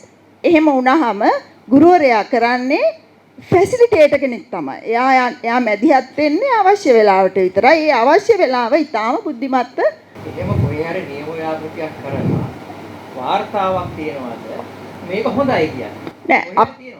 නෑ ඒක අපි දන්නේ ව්‍යාපෘතිය කරපු එක විතර. පුළුල් නියාමන එකක් නෙමෙයි නේද? පුළුල් නියාමන එකක් නෙමෙයි. නෑ ලංකාව වටේම තෝරාගත්ත පාසල් වල මේක පයිලට් කරා. අපි ඒ ක්‍රමයට කිව්වේ පයිලට් කියලා. පයිලට් කරා. මෙහෙම දැන් මම පැහැදිලිව කියන්න ඕනේ මට කිසි වෙලාවක අවශ්‍ය නැහැ මොඩියුල් මේක මේ ක්‍රමයේද දැන් මේ මොඩියුල් ක්‍රමේ මට අවශ්‍ය මම අර සාධකයේ ගැන විතරයි මම වග වෙන්නේ. මම ආසයි ඒකට. මම දන්නවා ළමයා හරියට ඒක රස විඳිනවා කියලා. මොකද ඒකට බරක් නැහැ. නැත්තම් අර ළමයෙක් ඉංග්‍රීසි භාෂාවේදී කන්ටෙන්ට් එකටත් එයා මෙයා කරන්න ඕනේ ලැන්ග්වේජ් එකටත් දෙකක් එතනදී. දැන් මෙතනදී ඒක පොඩ්ඩක් ලිහිල් කරලා දෙන්න. මේ පැහැදිලි කරපු විදිහට මේ මොඩියුල් අපි මොඩියුලයට විරුද්ධ නැහැ. මොඩියුලේ හොඳයි ඉගෙනීමේ සහ ඉගෙනීමේ ක්‍රමයක් ඇටියෙද. ඒක දරුවන්ට හොඳයි. දැන් අර මේ වෙළඳ පොලේ තියෙන මල්පියලි ප්‍රකාශකයෝන්ටත් කිව්වොත් ওই වගේ ටිකක් හදලා දෙයි ඉස්කෝලවලට. දැන් එහෙම නෙවෙයි අපිට ඕනේ මේ මොඩියුලය මොන අධ්‍යාපන මූලධර්ම මතද මේ මොඩියුලේ හැදිලා තියෙන්නේ කියන එක. ඒ කියන්නේ මේ මෙතුමා පැහැදිලි කරා වගේ අර පැහැදිලි ක්‍රියාවලියක යන්නේ. ලක්ෂ්මන් ජයතිලක මහාචාර්යතුමාගේ කාලේ 8-5 කියලා හැමෝම දන්නවා. මේ ගෝල්ස් 8ක් තිබුණා. කම්පිටන්සිස් 5ක් අරගෙන ඒ මත තමයි සම්පූර්ණ මේක සකස් වුනේ. එතකොට අර මෙතුමා කිව්වා වගේ ග්‍රිඩ් එක හදලා හැම විෂයක්ම හදද්දී ඒ ග්‍රිඩ් එකේ අපි පාවිච්චි කරන දෙයක් තමයි අරවත් එක ටැලි කරලා බලනවා අර ගෝල්ස් කොච්චර දුරට අචීව් වෙනවද කියලා. මං හිතන්නේ එහෙම වෙලා නැහැ කියලා මට හිතෙනවා. මේ මොඩියුල් දැක්කහම සමහර ඒවා මට හිතෙනවා එහෙම මේ පළවෙනි වාරයට දීලා තියෙන මොඩියුලේ ළමයින්ට ඒ කාලච්ඡේද ගානෙන් කරන්න පුළුවන්ද කියලා. එහෙම ප්‍රශ්න. දැන් ඒවා හොයලා තියෙනවද? ඒ වගේ මේ ඇනලිසිස් එකක් කරලා නැහැ කියන එක පැහැදිලි. එතකොට මොඩියුල හොඳයි. ඒ කියන්නේ 1972 ඉඳලා අපි ක්‍රියාකාරකම් තුලින් අධ්‍යාපනය කියන එක ගෙනල්ලා තියෙනවා. එතකොට ඒක වැරදි නෑ. ඒක හොඳයි. ළමයින්ට මේ විදිහට ඉගෙන ගන්න දෙන එක. හැබැයි අර ගුරුවරයාට ගයිඩන්ස් එකක් තියෙනවා. විද්‍යාවට තියෙනවා මේ වැලි ලුණුයි එහෙම දාලා දිය කරලා බලන්න කොයි ඒවද හොඳට දිය වෙන්නේ කියලා. ළමයින්ගෙන් අහන්න ඕනේ දිය වෙන්නේ මොකද්ද කියලා නෙමෙයි. අර මේ පදාර්ථයේ ස්වභාවය ද්‍රාව්‍යතාවය කියන එක ලක්ෂණයක්. ඒක කොහොමද හොයාගෙන මේ හොඳට දිය වෙන්නේ. ඒතර ඒ අනුව තමයි පෝර දාන්නේ ගස් වලට ඒවා ඉගෙන ගන්න. ඒතර අන්න ඒ වගේ දේවල් වලට ළමයිව යන්න ඒක තියෙනවා. මොඩියුල් ප්‍රශ්නය දැන් අපේ රටේ වගේ මොඩියුල් එක කරනකොට ගුරුවරුන්ගේ අවංකභාවය පිළිබඳ බරපතල ප්‍රශ්නයක් එනවා. ඒ කියන්නේ හැම ගුරුවරයෙක්ම ප්‍රොෆෙෂනල් ටීචර් කෙනෙක් හැටියට දරුවා වෙනුවෙන් සාධාරණව හිතනවද කියන ගැටලුව තියෙනවා. මේ නිසා තමයි මම පහුගිය අවුරුදු 3-4ම හිටියේ UK. මම දැක්කා UK ප්‍රාථමික අධ්‍යාපනයේට ඒගොල්ලන් කවුන්සිල් එකක් තියෙනවා. ඒ කවුන්සිල් එකේ පොලිසි බෑනින් අංශයක් තියෙනවා. ඒකෙන් තමයි ඒ යෝජනාවලිය ගෙනාවේ. යෝජනාවලිය ගෙනල්ලා ඊට පස්සේ ඒගොල්ලන්ට ලොකු ප්‍රශ්නයක් ආවා මේක මහජන විමසුමට දාන්න ඕනේ. එතකොට මහජන විමසුමට දානකොට අර ප්ලෑන් කරපු එක හාත්පසින් වෙනස් වුණා. ඊට පස්සේ ටීචර්ස්ලා දැන් එහෙ ඉන් සර්විස් ටීචර්ස්ලා නෑ අපේ වගේ ටීචර්ස්ලා ඊළඟට ඒගොල්ලන්ට ඉන්නවා සුපර්වයිසර්ස්ලා එක්ක වෙනම අවුරුද්දක් තිස්සේ මේක පයිලට් කරලා අන්තිමට දන්නවද යෝජනා 4ක් ගෙනාවා. ප්‍රාථමික අධ්‍යාපනයේ 2025 වෙනස් වෙනවා නම් මෙන්න මේ අංශ 4 ගැන හිතන්න කියලා. පළවෙනි එක ෆයිනෑන්ෂියල් ලිටරසි ප්‍රයිමරි වලට. ෆයිනෑන්ෂියල් ලිටරසි දැම්මා. දෙවෙනි එක දැම්මේ සිටිසන්ෂිප් එඩියුකේෂන්. මේ විවිධ රටවල ජනගහනය ඇවිල්ලා මේ රටේ පදිංචිලා ඉන්නේ. එතකොට හැම කෙනෙකුටම සිටිසන්ෂිප් කියන concept එක දෙන්න මේගොල්ලෝ අධ්‍යාපන ප්‍රතිසංස්කරණ හැදුවා. තුන්වෙනි එක ගියා මීඩියා. අද බරපතල ප්‍රශ්නයක් ළමයෙකුට මොබයිල් ෆෝන් එකක් පාසල ඇතුළට ගේන්න දෙන්නේ නැහැ. එතකොට ඒක නැවතුවා. නවත්තලා මීඩියා යූස් කරන්න ඒකේ තියෙන ආදීනව මේවා ගැන දරුවන්ට පාඩම් හැදුවා. හතරවෙනි එක ඔරසි කමියුනිකේෂන් හැමතැනම matter of communication මේ අධ්‍යාපන ප්‍රතිසංස්කරණ වලත් තියෙන මේ ප්‍රශ්න matter of communication මේකේ ආදීනව මේකේ අපි පයිලට් ප්‍රෝග්‍රෑම් කරත් පයිලට් ප්‍රෝග්‍රෑම් එකෙන් පස්සේ ආපහු මේක විමසුමට ලක් කරලා බලන්න ඕනේ. දැන් පොඩි තාක්ෂණික ගැටලුවක් තියෙන මේ මොඩියුල් ක්‍රමය ඇත්තටම හොඳයි. අපි හැමෝම විශ්වාස කරනවා ඒක එන්න ඕනේ කියලා. ප්‍රශ්නේ තියෙන්නේ මේකෙන් පස්සේ ළමයිගේ සාක්ෂරභාවයට මොකද වෙන්නේ? අන්න ඒකට අවධානය යොමු කරන්න. දෙවෙනි එක soft skills. එක දැන් අනිත් පැත්තෙන් ළමයිට තමන්ගේ ජීවන නිපුණතා ගොඩනගා ගන්න එක පිළිබඳව අපි කෘෂිකර්මයේද ගොඩාක් ප්‍රශ්න ආවා. පළවෙනි එක තමයි මේකේ ફોකසින් එක. විවිධ ටාගට්ස් වලට මේක ફોකස් වෙලා තියෙනවා. මගේ ફોකස් එක දරුවා. මම ඉල්ලා සිටිනවා සියලු දෙනාම කොහෙදි හරි මේක කතා කරනවා නම් වර්තමාන දරුවා 2030-50 වර්ක් ෆෝස් එක ගැන හිතලා විතරක් කතා කරන්න වෙන ඇජෙන්ඩා එපා. මම කියන්නේ ඔබතුමාලට නෙමෙයි මම කියන්නේ මේක රටට කියන්නේ. දෙවෙනි එක තමයි මේ රටේ විශාලතම ප්‍රශ්නේ. අවුරුදු 30ක් ගරු ඇමතුමා දන්නවා ජීඑල් පිරිස ඇමතුමාත් මේක කරේ අපි NIK සාකච්ඡාවලට ඔබතුමාත් හිටියේ ගොඩක් ඒවා. මේකේ සර්ගේ නමක් තියෙනවා. නමුත් දැන් ඔය අයිතිකාරයෝ කවුද කියලා ප්‍රශ්නයක් එනවනේ. නෑ මේක කලෙක්ටිව් ප්‍රොසෙස් එකක්. ලොන් ටර්ම් ආවා. නමුත් දැන් ටාගට් කරගෙන ඉන්නවා අගමැතිතුමිය සහ NI එකේ නිලධාරීන් කීප දෙනෙක්. මගේ අදහස මේක මේ මානවීය සංවාදයක් නෙමෙයි. මේක අධ්‍යාපනික සංවාදයක් නෙමෙයි.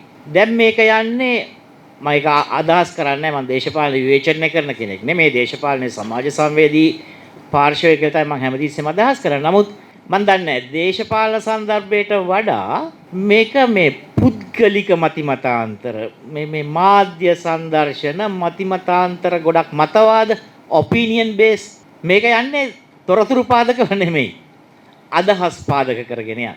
ඒ නිසා මෙතනිනුත් ඉවත් කරලා දෙන්න ඔබතුමාලා මේ සමාජය.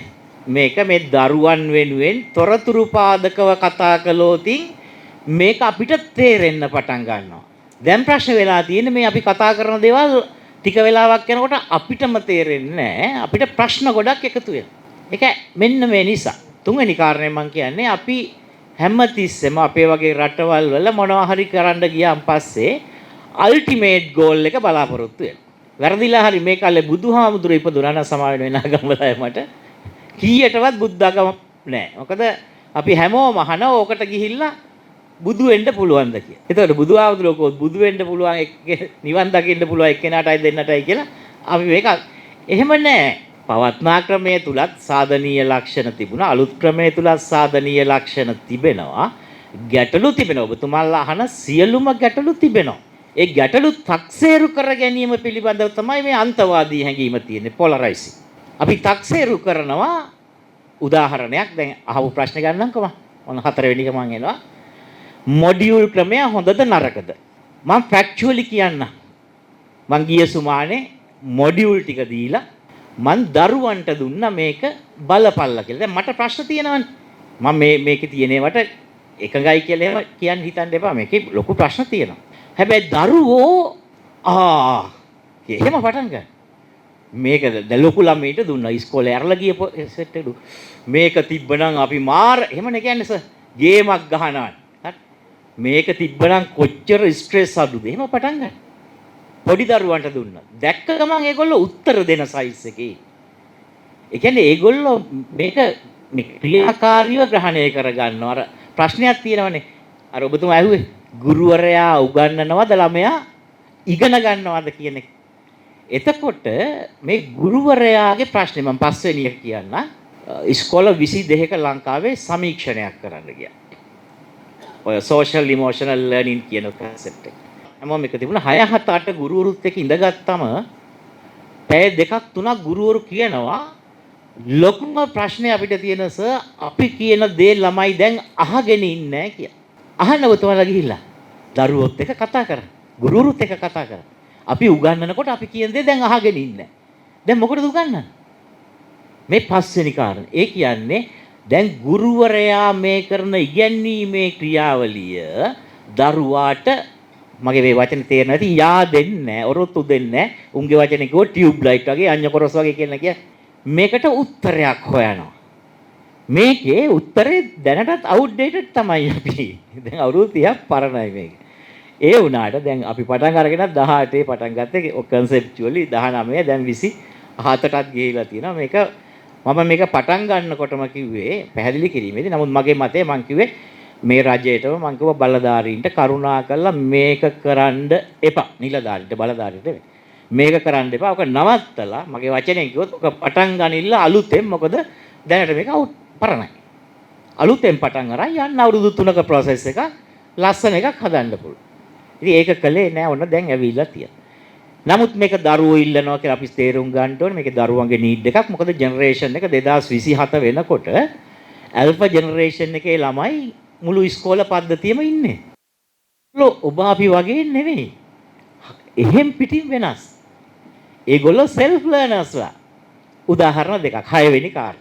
අපේ අල්ලපු ගෙදර දරුවෙක් 2 වසර ඉන්නේ පික්නික් එකක් යන්නලේ මම නිකන් ගියා මඤ්ඤොක් කාලා දෙකක් දීලා එන්න. ඊට පස්සේ මූ සෙට් වෙනවා මොකද්ද සියා අපි පික්නික් එකක් යන්නේ. අහනවා මොන්ටිසෝරි යන්නේ පොඩි ගමේ පන්සලේ මොන්ටිසෝරි. ඉංග්‍රීසි එහෙම නෙමෙයි. ඉංග්‍රීසි කිසිම දෙයක් දන්නේ නැහැ. ඌ දන්නවා උන් ගන්නලා නැහැ. එතකොට පික්නික් එකක් යන්න ලේස්තියි. ඉතින් මාව එක්ක ගියා උඩ තට්ටුවට. එයා සියල්ල හදලා ලිස්ට් අවුට් කළා. මෙන්න මේවා ගෙනියන්න ඕනේ.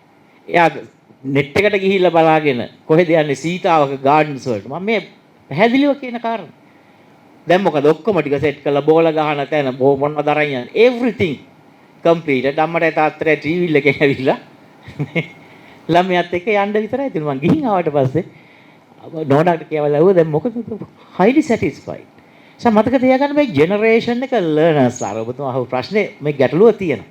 ටීචර්ලා උගන්වනකොට අර ප්‍රශ්නේ නෝනේ කියන්නේ දැන් ටීචර්ට බෑනේ අනේ මේ ළමයිත් එක්ක වේගෙට යන්න. ටීචර්ලට වැඩ තියෙනවා. අපි වැඩි හිටියෝ ජෙනරේෂන් එක වෙනස්. අපි සමහරට අපේ මේ ෆෝන් එක කැඩුනම අහගන්නේ ළමයාගෙන් මොකද්ද දැන් මේක හදාගන්නේ කියලා. එතන ඉන්නේ. නිසා ටීචර්ලට මේ දැනුමේ වේගයත් එක්ක වෙනස් වීමේ වේගයත් එක්ක යන්න බෑ. ඒ නිසා ටීචර් අවුට්ඩේටඩ් වෙලා තියෙනවා. ළමයි ඊට වඩා ගොඩක් ඉදිරියෙන් ඉන්නවා. අනිත් පැත්තේ ගෙදර උදාහරණේ මොන්ටිසෝරි දරුවෙක් උන් දෙනා එක වයසේ. දවසක් මට ඇහෙනවා කියනවා මේ 11 මාට විතර ආපු ගමන් ලොකු සංවාදයක් යනවා මට ඇහෙනවා. මම ඒ දරුවගේ අම්මගෙන් ඇහුවා පුතේ මේ ඔයා දැන් ඔය පොඩි එකා ආපු ගමන් සැරෙන් ඇහුවේ පොඩි එකා ආපු ගමන් ටියුෂන් එකකටත් දැම්මද? ඒ අම්මා දෙන උත්තරේ අවුරුදු 28ක අම්මා කෙනෙක් පොඩි එකා 2 වසරේ. උත්තරේ මේක. නෑ සර් මොන්ටිසෝරි අසයින්මන්ට් එකක් දීලා එයා ගෲප් කෝල් එකක් ගන්නවා කියලා. මට තාමත් ගෲප් කෝල් එකක් ගන්න එක සමහරවිට බෑ. 4 දිනක් එක්ක ළමයි ගෲප් කෝල් එකක් කරන් අර අසයින්මන්ට් කියන්නේ පොඩි නමුත් ඒගොල්ලෝගේ වචන. ඒ නිසා මේ ලර්නින් එන්වයරන්මන්ට් එකේ මේගොල්ලෝ ඉන්නවා. ඒ නිසායි අපි කියන්නේ මේ මොඩියුල් මේ හදලා තියෙන මොඩියුල් හොඳයි කියලා නෙමෙයි කියන්නේ. එතන ප්‍රශ්නයක් තියෙනවා. මේ ප්‍රශ්නෙත් එක්ක අපි පුද්ගලයන්ට හරි අර අල්ටිමේට් ගෝල් එකට හරි ටච් කරගෙන කතා කරන එක අපි වියවුල් වෙන මේ ප්‍රතිපත්ති හදන්නේ අපිනේ. අපි වියවුල් වුණාට පස්සේ අර પરම්පරාවම වියවුල් වෙනවා. රට 2030 60 දශක වල මේ රට කඩා වැටෙනවා. ගොඩ ගන්න බෑ. නිසා මේ මානව සම්පත යන්නේ වෙන තැනකට. ඒ නිසා මේ මොඩියුල් සම්බන්ධයෙන් තියෙන බේසික් අයිඩියා එක අපි තහවුරු කරන්න ඕනේ. හැබැයි මේ ලියලා තියෙන ඒවයි සමහර මගේ වචන වලින් මල විකාර තියෙනවා. ඒවා හදා ගන්න ඕනේ. ඒකට කාලය ගත වෙන නිසා මම හිතනවා රජය මේ ගත්තේ සාධනීය පියවරක්. දෙපැත්තටම හොඳයි, රට පැත්තේ හොඳයි, රජයේ පැත්තෙනුත් හොඳයි, සාධනීය පියවරක්. අපි දේශපාලන අර්ථයෙන් හෝ පක්ෂග්‍රාහී අර්ථයෙන් නැතුව මේකට සපෝට් කරන්න ඕනේ කියන එක තමයි මේ අඩුපාඩු හදාගන්න ඕනේ. අර ජීඑල් පීරිස් අපේ සර් ඇහුවා මාචාර්යතුමා මේ ඇසෙට් සම්බන්ධයෙන් ප්‍රශ්නයක්. මේක ඔය දැන් හරියට කියනවනේ දැන් මේ තාක්ෂණික මෙවලම් තිබෙනවද? ඒතකොට QR කේත ගොඩාක් තිබෙනවා. ওই දෙකම දෝෂ සහිතයි. මේකේ තියෙන මේ මාස කියන්නේ මේකට මේකේ පොත් දෙකක් තියෙනවා. මේකේ තියෙන QR කෝඩ් ගත්තොත් ඒක විහිළුවක්. සමහර QR කෝඩ් එකක් ගත්තාම ඔන්න ගිරවෙක් එනවා. මේ මට නිලධාරියෙක් කිව්වා මේ වාරි ෂෝක්. නිලධාරියගෙන් අහනවලු දුරකථනයේ printer කෙනෙක්. දැන් අපි මේ ඔක්කොම QR කෝඩ් ටික 100 අර සර් කිව්වා 100 ගාණක් හදලා මේ පළවෙනි වසරට හදලා තියෙන්නේ. දැන් අනුමැතියක් ගන්න කොහෙන්ද කියලා print කරා. ඒක වෙන පැත්තක්. ඒගොල්ලෝ QR ටික print කරලා දෙනවා. ඔය වගේ පැතිකඩ තියෙනවා. නිසා assets පැත්තෙන් ගත්තා. ඊට පස්සේ මම අද උදේත් තොරතුරු ගත්තා ඉස්කෝල දෙකකින්. එකක් ළමයි 80යි ඉන්නේ. ඒ 80ටම ගෙදර ස්මාර්ට්ෆෝන් එකක් තියෙනවා. මම කියන්නේ මේවා තහවුරු කරන්න නෙමෙයි මම කියන්නේ මේක හොඳයි කියන්න නෙමෙයි. මේ ඉන්ෆ්‍රාස්ට්‍රක්චර් එක පැත්තේ යම් දෝෂ තිබුණාට අපිට එන්න පුළුවන් සාධනීය මට්ටමකට ඉන්නවා. අපි ඒක බලන්න ඔබතුමාලා මම කියන දේ පිළිගන්නද මම තොරතුරු අරගෙන කියන්නේ. ඒක තොරතුරක් තියෙනවා ජීඑල් පිරිස දන්නවා. කොරෝනා ආපු ගමන් අපි ඔක්කොම ස්ටක් වුණා. අයිසොලේට් වුණා. නමුත් අපි ලෝකෙටම කැනඩාවට ඇමරිකාවට පවා අපි LMS හරහා කන්ටෙන්ට් හදලා දුන්නා. මේ මෙතන අද හම්බුනේ එතුමිය විශාල වශයෙන් MOOC එක හරහා IT පුරුදු වෙලා තියෙන ඔය කාලේ.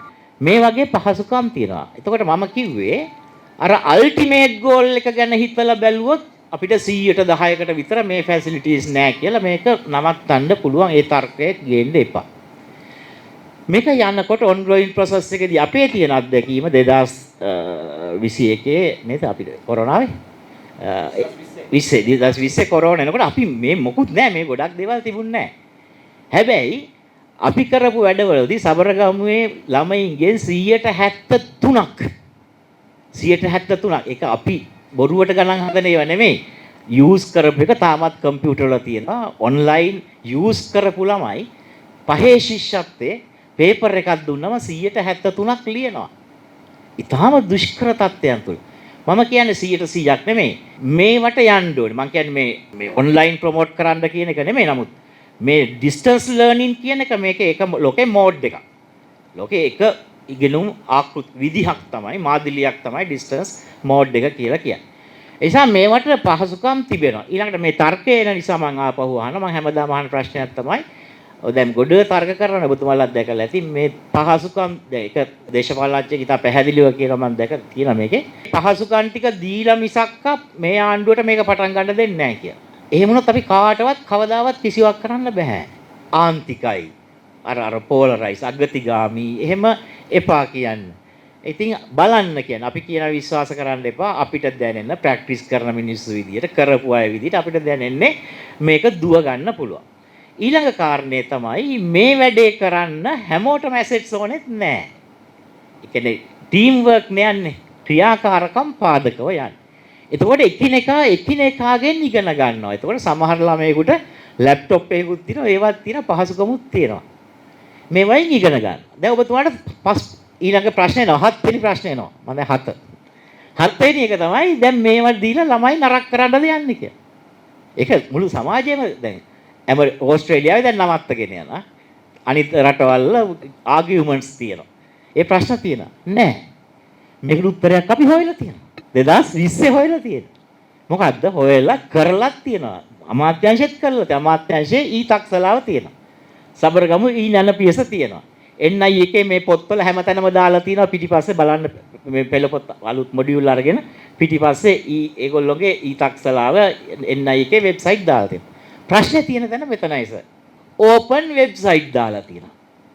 ඒවා ස්කෑන් කරව ගමන් එන්නේ ඕන එකට යන්න පුළුවන්. ඕනේ හතර දිශාවේ මේක ලෝකෙ පිළිගත් ප්‍රමිතිගත එක නෙමෙයි. ඒ නිසා ලර්නින් මැනේජ්මන්ට් සිස්ටම් හදලා තියෙනවා. ඒවයි කන්ටෙන්ට් ලියලා නැහැ. කන්ටෙන්ට් ලියනකොට විවිධ ඔය නිලධාරීන් අපිටත් ප්‍රශ්න ආවා. මෝඩ එකක් කියන්නම. ඔයා දන්නා ලියුමක් එනවා පළාතට මේ ජාතික මට්ටමේ ඉගෙනුම් කළමනාකරන ඉතුරු පායෙන් ආපු ලියුම තියෙනවා. ඒක ඇරෙන්න වෙන ඒවා තහනම් කියන. කොහොමද? ඒ කොහෙද එහෙම එකක් තියෙන්නේ? අපි ඒව නැවැත්තුවේ නැහැ. නමුත් මම කියන්නේ අර නිලධාරීවාදය කියන එක නැත්තම් අර කාමරවල ඒ නිසා 8 වෙනි ප්‍රශ්නය මම එතෙන්ට යොමු කරනවා.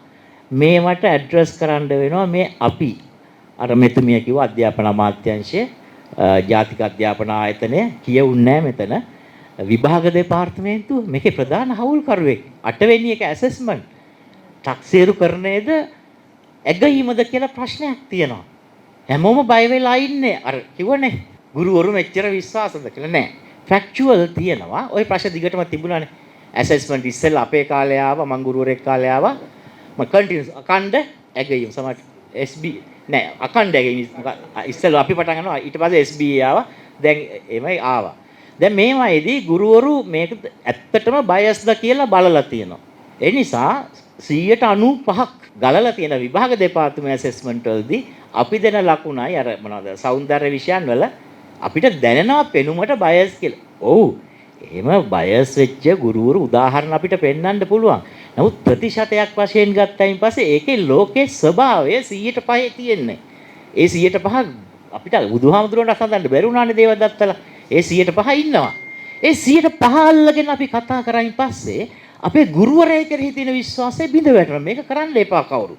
අපි ඔක්කොමත් ඉන්නේ ගුරුවරු අපිට මොකක් හරි බයස් ඒ කියන්නේ අපි ඔක්කොටම බයස් වුණා නම් මාර වැඩේ නෙවෙයි. එහෙම නෑ. අනිත් කරන් ගත්තයින් පස්සේ ඒවට තියෙනවනේ ක්‍රම සහ විදි. කෙනෙක්ව අගතිගාමී පක්ෂග්‍රාහී නොවීම සම්බන්ධයෙන් නිර්ණායක සහ රුබ්‍රික්ස් තියෙනවා. අන්න ප්‍රශ්නයක් ඇවිල්ලා තියෙනවා. මේ මොඩියුල් වල සමහර ඒවායි තියෙනවා රුබ්‍රික්ස්. සමහර ඒවායි තියෙනවා නිර්ණායක. දැන් ටීචර් හිර වෙනවා. මොකද්ද පාවිච්චි කරන්නේ? ඇසෙස්මන්ට් එක හිර වෙනවා. වළංගුතාවය අඩු වෙනවා. මේ වගේ මේ ටික බලලා මේ කතා කරන කණ්ඩායම තාක්ෂණික වශයෙන් මේක තහවුරු කර ගැනීම ඉතාම වැදගත් වෙනවා. මම මේ ටික බලලා තියෙනවා. මම මේක ප්‍රැක්ටිස් කරලා තියෙනවා. අපේ ගුරුවරු එක්ක මේක කරන්න පුළුවන්. දැනට කොහොමටත් පුළුවන්. අලුත් ගුරුවරු මාර ස්ටෑන්ඩඩ්. ප්‍රශ්නේ තියෙන්නේ ඒගොල්ලන්ට මේ පෙඩගොගි ප්‍රැක්ටිසස් එක කියන්නේ අධ්‍යාපනික ක්‍රියාවලිය පිළිබඳ ඔය කියන මේ ප්‍රශ්න තියෙනවා. හැබැයි ඔවුන්ගේ තාක්ෂණික දැනුම ඔබේ උවමනාව අපේ પરම්පරාවට උගන්වපු ගුරුවරුන්ට හරි ඉහළින් තියෙනවා. අපි මේ වාසි ගන්නවනේ. ඔයගොල්ලෝ දන්න ඔබතුමාලා දන්න අර අපි ඇනලිසිස් කරනවනේ. මේ වාසි ගත්තයින් පස්සේ මේ පවත්නාවාතට මම රජය කියලා කියන්නේ සමා වෙන්න කවුරු හරි මේ කරන අපි ඔක්කොම කණ්ඩායම මම කියන්නේ අපි ඔක්කොම එකතු වෙලා කරන්න ඕනේ. මේ වාසි ටික අරගෙන මේ කියන මොඩියුල් වල තියෙන අඩුපාඩු ඉවත් කරගෙන මේ තියෙන තාක්ෂණික පදනම ගත්තට පස්සේ අර අපි චූටි කාලේ මැඩම් ප්‍රශ්නයක් අහනවා පොඩි උන් ඉස්කෝලේ යන කාලේ අපෙන් අහන්නේ කියපන් බිත්තරේ දෙන්නේ ඉස්සෙල්ලා කිකිලිද බිහි වුණේ ලෝකෙට බිත්තරේද කියලා. ආන්නේ ප්‍රශ්නේ අපි අහගන්න ඕනේ. ඉස්සෙල්ලා අපි මොකද්ද කරන්නේ? මේ වෙලම් හඳුන්වලා දීලා කොහොම හරි සාධනීය මට්ටමකට ඉතුරු ටික මිනිස්සු ගන්නවද? නැත්නම් අපි මේක අතහැරලා දාලා අපි ඇසෙට්ස් වැඩි කරනවද කියන ප්‍රශ්නවල අපි ටිකක් සාධනීය ප්‍රවේශයන් වලට එන්න කියලා මම ඊටාත්ම කාරුණිකව ඉල්ලා සිටිනවා. 10 වෙනි කාරණේ මම කියන්න හරි ෂෝක් කතාවක් තියෙනවා. මේ මොඩියුල් වල තියෙන අර විනාඩි 50යි කතාව. ඕක ආందోලනාත්මකයිනේ. දැන් ගුරුවරයාට විනාඩි 50ක් උගන්වන්න දෙනවද? නෑ, විනාඩි 25 කැලි දෙකක් ඕක හදනකොට කිව්වේ. ක්ලාස්රූම් එකේ ඇක්ටිවිටි දෙකක්. එක ෆ්ලිප් ක්ලාස්රූම් වල ඔබතුමාලා දන්නා බෙදුණු ක්ලාස්රූම් වල ඇක්ටිවිටි දෙකක් ගිහිල්ලා ඔක්කොගේම දැනුම එකතු කරලා ඒක ටීචර් එක තැනකට ගෙනල්ලා අර රුබ්‍රික්ස් වලට අලයින් කරගන්න එක තමයි කරන්නේ. සාකච්ඡාව යන්නේ මොකක්ද? ගුරුවරුන්ට විනාඩි 50ක් වැඩ කරන්න වෙනවා. මම දන්නේ කවුරුත් ඒකට උත්තර දුන්නේ නැහැ. අපිට උත්තර දෙන්නේ නෑ. අපි එළියනේ. කවුරුත් උත්තර දුන්නේ නැහැ. ලෝක සම්මතය විනාඩි 25යි දැන් වැඩ කරන්න. ළමයින්ගේ අවධානය තියාගන්න බෑ. මොකද ළමයි අපි වගේ නෙමෙයි. අපි අර කළු සුදු ලෝකේ බිහි වෙච්ච එවුන්. ඔබතුමාලා රූපවාහිනියත් එක්ක හැදිච්ච එවුන්. අපිට ඕනේ තරම් වෙලා අහගෙන ඉන්න පුළුවන් කියවන්න. දැන් ආයේ එහෙම නැහැ. TikTok එක වෙනස් වෙනකොට ඒගොල්ලෝගේ අවධානය ඉවරයි. නිසා විනාඩි 5ට ඒකනේ චීනව හැදුවේ. විනාඩි ගානට පොඩ්ඩට හදාගෙන ඒගොල්ලෝ වේගෙන් යනවා. ඒ නිසා මේ විනාඩි 50යි කතාවත් වරද්දලා තියෙනවා. මේව ගැන අපි සාධනීය පැත්තේ නෙගටිව් නෙමෙයි සාධනීයව මේවයි දෝෂ තියෙනවා. ඒ දෝෂ නිවැරදි කරගෙන ඉස්සරහට යමු කියලා ඊටාම ගෞරවයෙන් ඉල්ලා සිටිනවා. මොඩියුල් වලින් උගන්වන ක්‍රමය හොඳයිද නරකයිද කියන එක ගත්තොත් ඒක පිළිබඳව මම හිතන තර්කයක් නැහැ. මට දැන් තියෙන ප්‍රශ්නේ මොඩියුල් ටික තියෙනවද කියලා. මේ මොඩියුල් ටික නැතුව උගන්වන්න බෑනේ. ඒක තමයි මේ පළවෙනි ප්‍රශ්නේ. දැන් මොඩියුල් තියෙනවද? ඒකයි මම අර පුළුවන් නම් කොහේ හරි දැනක මේවා ටික ඔක්කොම සභාගත කරන්න කියන්නේ කියලා පාර්ලිමේන්තුවේ. එතකොට අපිට බලාගත්ත එක ඇත්තට මේවා තියෙනවද කියලා. හැබැයි පොඩි ගැටලුවක් තියෙනවා. උපාධිධාරීන් කියලා කියන්නේ විෂය ප්‍රවීණයන් නිසා ඒගොල්ලෝ ඉගැන්වීමේ ප්‍රවීණයන් නෙමෙයි. එතකොට අපේ පද්ධතිය තුළ අර විෂය ප්‍රවීණ අය ඉගැන්වීම් ප්‍රවීණතාවයට ගැනීමට තියෙන වැඩසටහන ටිකක් ප්‍රබල මදි කියලා හිතනවා. ඒක එක ගැටලුවක්. ඊළඟට අනිත් එක විශේෂයෙන්ම අපේ අධ්‍යාපන ප්‍රතිසංස්කරණය විය යුතුමයි. විශේෂයෙන්ම අපේ රටේ යන ක්‍රමය තමයි එක්සෑම් ඔරියන්ටඩ් ටයිම් එක කියන්නේ. ඉතින් මේකෙන් අපිට අර බහුවිධ බුද්ධියක් තියෙන දරුවන් හඳුනා ගැනීම හරි අමාරුයි. ඉතින් ඒක නිසා අපි මේ දරුවන්ව වැඩවලට යොදවලා ඒගොල්ලන්ගේ තියෙන හැකියාවන් නොහැකියාවන් ටික අඳුනා ගන්න ඕනේ. ඒකට අපිට ගොඩාක් වැඩක් කරනවා මෙතනදී මේ ඉදිරිපත් කරලා තියෙන ඇසෙස්මන්ට්. ඒ ඇසෙස්මන්ට් වලත් දැන් ගුරුවරුන්ගේ සමහරක් වෙලාවට ගැටලුවක් තිබුණා. අපේ මේ ඇසෙස්මන්ට් ඉස්සලා ඉනම තිබුණා. පාසල් පාදක ඇගීම් විදිහට තිබුණා. එතනදී සමහරක් වෙලාවට අපේ ගුරුවරුන්ට පොඩි චෝදනාවක් ආවා මේක හරියට කරනවාද කියන එක. ඇත්තෙන් මේ එතනදී ගැටලුව උනේ මේකයි. හරියට මේ ගුරුවරුන් ඒ කියන්නේ පුහුණු වීමේ තිබිච්ච අඩුපාඩුවක් සමග මේ ගුරුවරුන්ට අඳුනා ගන්න බැරි වුණා මම කොහොමද මේ ඇසෙස් කරන්න කියන එක. නමුත් දැන් මේ රුබ්‍රික්ස් වලින් මට හිතෙනවා ගුරුවරුන්ට ලැබිලා තියෙන ලොකු වාසියක්. මොකද එයාට හිතුමතේට එයාට ලකුණක් දෙන්න බෑ. අර එතන තියෙන ක්‍රයිටීරියා ටිකට අදාළව ඒ කියන්නේ එතන මොන වගේ දේවල් සාධනය වෙන්න ඕනද කියන එක පිළිබඳව රුබ්‍රික්ස් ඇතුළේ තියෙනවා. ඒක නිසා ගුරුවරයාට පුළුවන් පැහැදිලිවම දරුවගෙන් දකින දේට අනුව එයා කොතනද ඉන්නේ කියන එක පිළිබඳව නිගමනයකට එන්න පුළුවන්. ඒ වගේම දරුවටත් මෙතන පුළුවන්කම තියෙනවා මම මෙතන මොනවද දන්නේ? දරුවගෙන් බලාපොරොත්තු වෙන්නේ මොනවද කියලා තියෙනවා. එතකොට ඒ දේවල් තුළ මම කොතනද ඉන්නේ කියලා පිළිබඳව දරුවටත් හරි විදිහට අවබෝධ කරගන්න පුළුවන්. ඉතින් මම හිතනවා ඒක නිසා දැන් ගුරුවරුන්ගේ පැත්තට මේ පිළිබඳව ඇත්තම කියනවා නම් ලබා දෙන පුහුණුව ප්‍රමාණවත් මදි තවම ඒක දිනු වෙන්න ඕනේ තව සහ අඛණ්ඩ පුහුණුවක් මේ වෙනුවෙන් තියෙන්න ඕනේ. මොකද වඩා වැදගත් පුද්ගලයා තමයි ගුරුවරයා කියන පුද්ගලයා. අන්න ඒ ටික සම්පූර්ණ වුණොත් මට හිතෙනවා මේක අපිට ඉදිරියට අරන් යන්න පුළුවන් හොඳ සාර්ථක වැඩසටහනක් කරගන්න පුළුවන් කියන මතේ මම ඉන්නවා. ජාතික මට්ටමේ නෙමෙයි ජාත්‍යන්තරයේ තැගීමට ලක් වෙච්ච එකක් තමයි සබරගමේ සිප්තතුවේ. ඒක සිම්පලි අපි ගුරුවරු හදලා ගුරුවරු ඇලොකේට් කරලා ඒක 95ක් නිවැරදිව ඒක කරන්න පුළුවන් සාධාරණව කරන්න පුළුවන්. ඒ වගේම අමාත්‍යාංශය පිළි අරගෙන කරන්න ඕනේ. එහෙම නැති වුණොත් ඉතින් මොන දැන් තිබ්බ එකත් එකයි අලුත් එකත් එකයි. දැන් අලුත් එක කරන්න ගුරුවරු නැහැ කියන එක වෙනසක් නැහැ. පරණකටත් ගුරුවරු නැහැ. අපි හරියට කළේ නැත්තම්. ප්‍රධාන වශයෙන්ම දැන් මේ ප්‍රධාන දේශපාලන ධාරාවන් සමග අඛණ්ඩ සමතාවය සහ මේ ඒ දේශපාලන ව්‍යාපාරවල ඉන්න ප්‍රධාන කී පොයින්ට්ස්.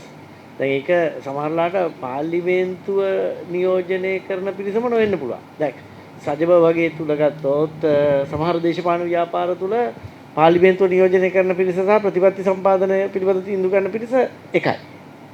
සමහර දේශපාලන ව්‍යාපාරවල පාර්ලිමේන්තුව තුල හෝ ජනතාවට පේන පිරිස නෙවෙයි තීන්දුව ගන්න. ඒ තීන්දුව ඇතුලෙන් ගන්න තීන්දුව නිකන් අර පේන අය විසින් ප්‍රකාශයටපත් කරනවා පමණයි. ඒ වගේම තවත් දේශපාලන ව්‍යාපාර තියෙනවා පාර්ලිමේන්තුව නියෝජනය කරන්නේ නැහැ. පාර්ලිමේන්තුව තුල മന്ത്രി දුර නැති වෙන්න පුළුවන්. නමුත් සමාජයට සැලකිය ආතතියක් මධ්‍යම පන්තියට හෝ මධ්‍යම පන්තියෙන් ඉහළ හෝ සමහරවිට පහ ශිෂ්‍යවට කරන්න පුළුවන්. එහෙම දේශපාලන ව්‍යාපාර තියෙනවා. ඒතකොට ඒ මෙන්න මේ කාරණා. ඒ වගේම මට හිතෙනවා දැන් මේ ප්‍රතිසංස්කරණ පිළිබඳව මුස්ලිම් ප්‍රජාව සහ දමිළ කතා කරන දමිළ ප්‍රජාව අතර සංවාදය ඌනතාවයක් තියෙනවා කියලා මට පේනවා බරපතල. ඒ කාරණේ අපි හිතනවා දැන් මම කියන්නේ මේ බලන්නකො මේ ගැන සංවාදයේ දෙමළ දේශපාලන පක්ෂ මුස්ලිම් දේශපාලන පක්ෂ හෝ දේශපාලන පක්ෂ පැත්තකින් තියලා ඒ අය සම්බන්ධ සංවිධාන තුල මේ කතිකාව හරි අඩුයි. ඒ කියන්නේ ඒ අය මේකත් එක්ක ඕකේද?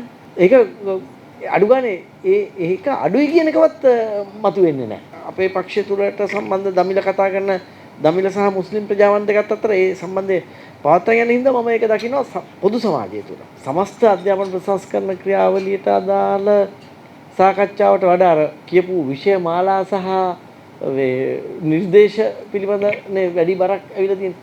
ඒක හරි. ඒක මේ මොහොතට අදාළයිනේ. මම විශ්වාස කරනවා සමස්ත පද්ධතිය පිළිබඳ පුල් කතිකාවත් ගොඩනගෙන්න ඕනේ කියලා.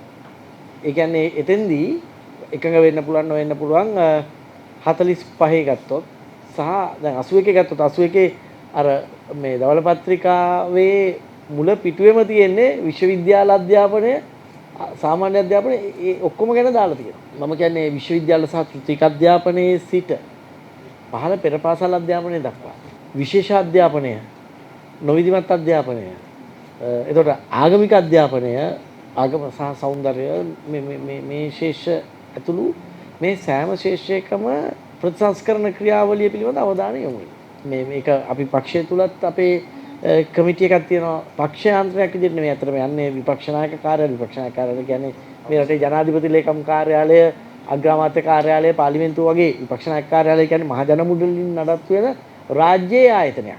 ඒකෙදි කල්පනා කරන්නේ අපේ අධ්‍යාපන අමාත්‍යාංශයේ සිටම. දැන් අධ්‍යාපන අමාත්‍යාංශයේ ස්ට්‍රක්චර් එක නූතනවාදීද? එක දෙක ජාතික අධ්‍යාපන කොමිෂන් සභාව නූතනවාදීද?